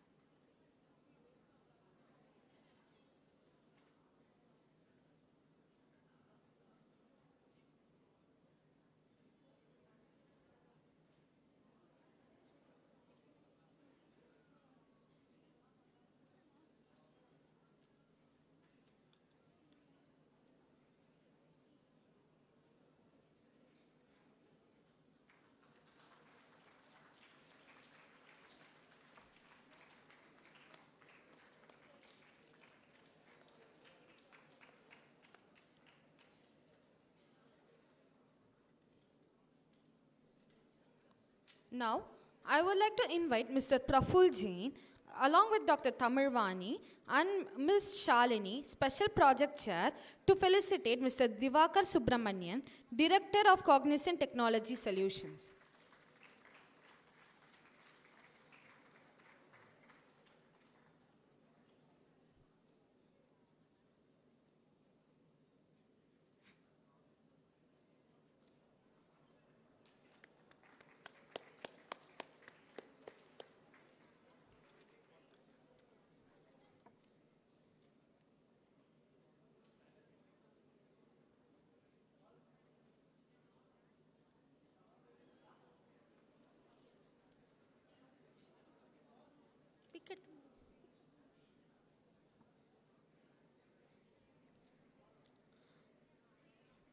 Now, I would like to invite Ms. Divya Venkat and Dr. Tamarvani, along with Ms. Pooja Rajesh, Social Media Head, to felicitate our moderator, Rohit Ketan, co-founder of Produpark Agro.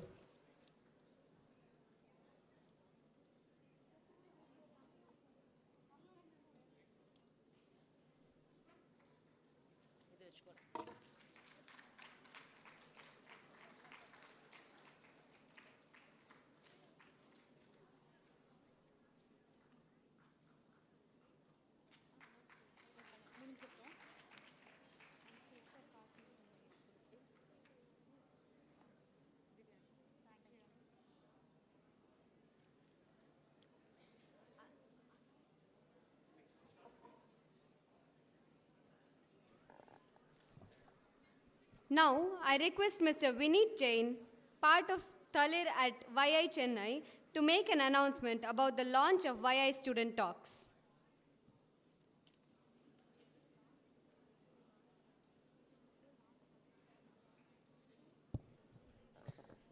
Good afternoon to all of you.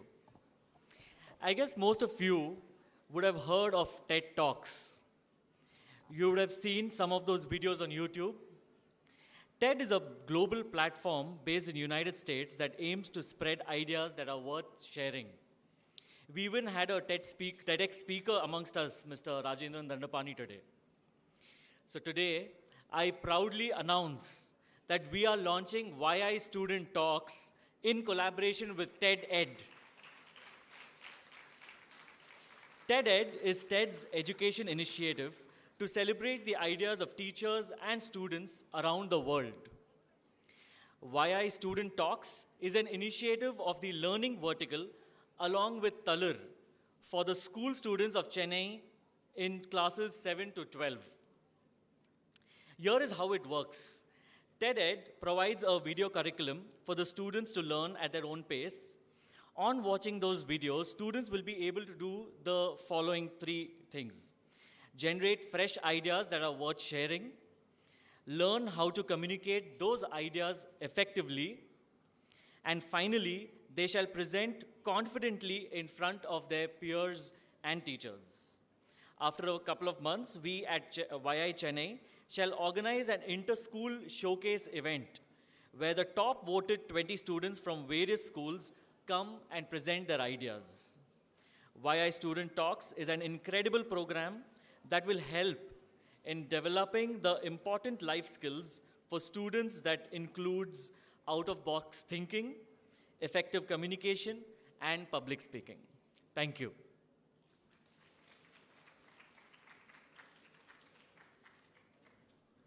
Thank you, sir, for sharing this exciting news with all of us. Now I call upon Mr. Srivas Anantaraman, co-chair of YI Chennai, to give away the NFTs.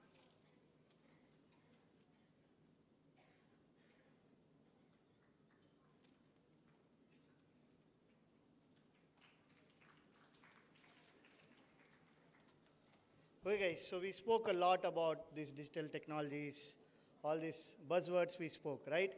So today we take this opportunity to launch something special, an NFT designed by our in-house members. For that, I would like to call Vimal, our branding chair of YHNA chapter, to launch it, and you will know more about it through Vimal. Yes, Vimal, over to you.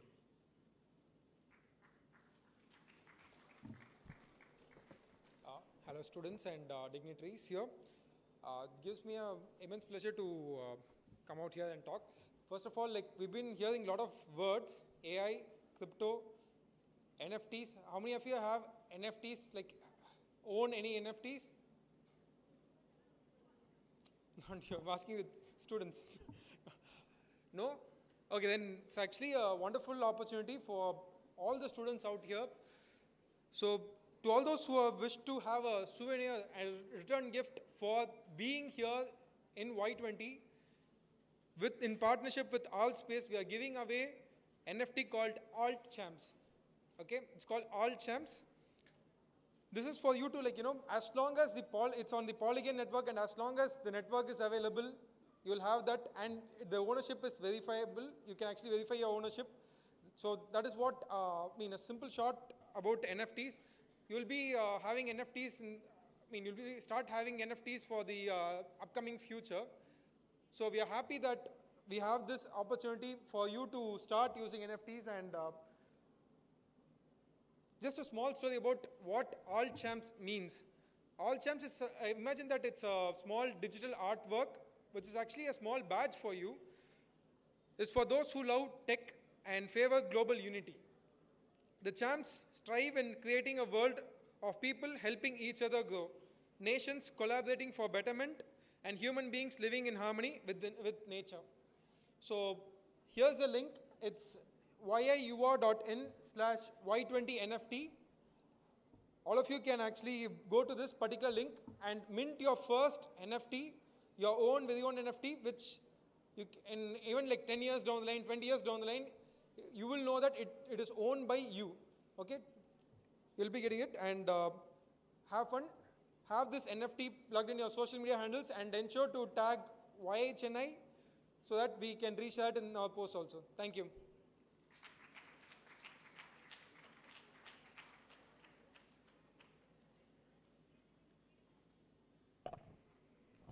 Thank you, sir.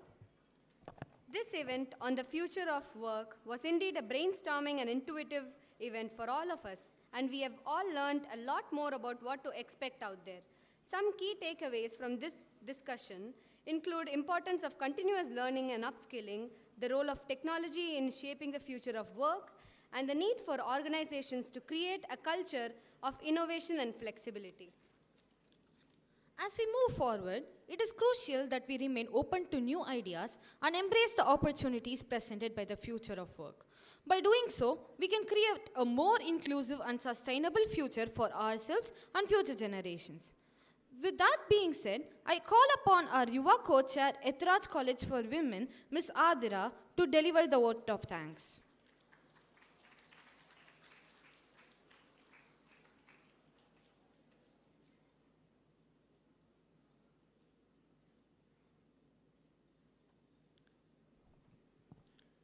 Gratitude is not only the greatest of virtues, but parent of all others. I deem it a great honor and privilege to present the vote of thanks on the memorable occasion.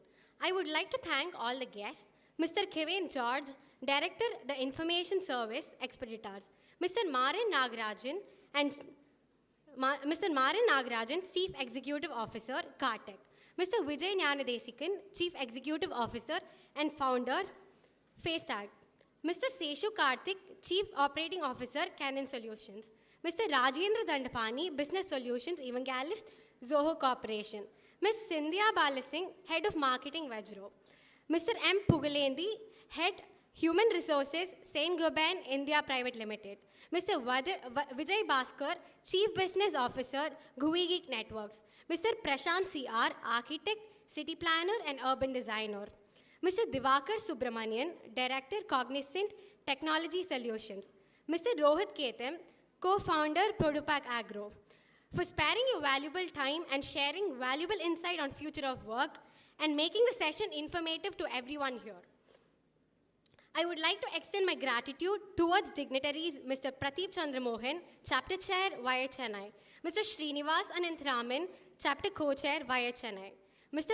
Varan Mittal, Yuva Chair, via Chennai, and Mr. Arun Robert, Head CII Chennai Zone, for making this event a grand success.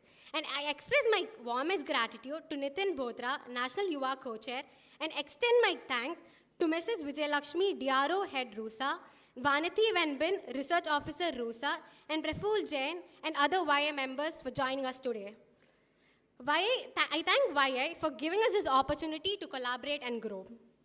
I would like to take up this moment to thank all the annual collaborators as well. My heartfelt gratitude to Dr. T. Usha Priya, Vice Principal, Head and Associate Professor of Department of BCom Bank Management, and Dr. N. Renuka Devi, Associate Professor, Department of BCom Bank Management, for the constant encouragement and support. My deepest thanks to our nodal officers, Mrs. Pujita G, Assistant Professor, and Mrs. Priyanka B, Assistant Professor of Department of BCom Bank Management, for giving us this fullest support and guiding us in all the possible way. I would also like to take a moment to thank Vijay Anna and their team for the technical support. I would appreciate all the students of Ethiraj and other colleges for attending this event. Hope you all found the session very informative. A special thanks to Ms. Nikita for guiding the editorial team, and MC Vijayalakshmi and Prerna who took the event throughout. Last but not the least, with all my heart, I thank to the Yuva committee members who worked together and proved we can and we will. Thank you.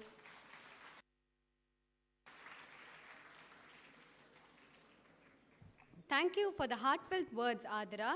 Now, I request all of you to rise for the college song, followed by the national anthem.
जनगण मन अधिनायक जय हे भारत भाग्य विधाता पंजाब सिंध गुजरात मराठा द्राविड उत्कल बंगा विंध्य हिमाचल यमुना गंगा उच्चल जलधि तरंगा तव शुभ नामे जागे तव शुभ आशीष मांगे गाहे तव जय गाथा जनगण मंगलदायक जय हे भारत भाग्य विधाता जय हे जय हे जय हे जय जय जय जय हे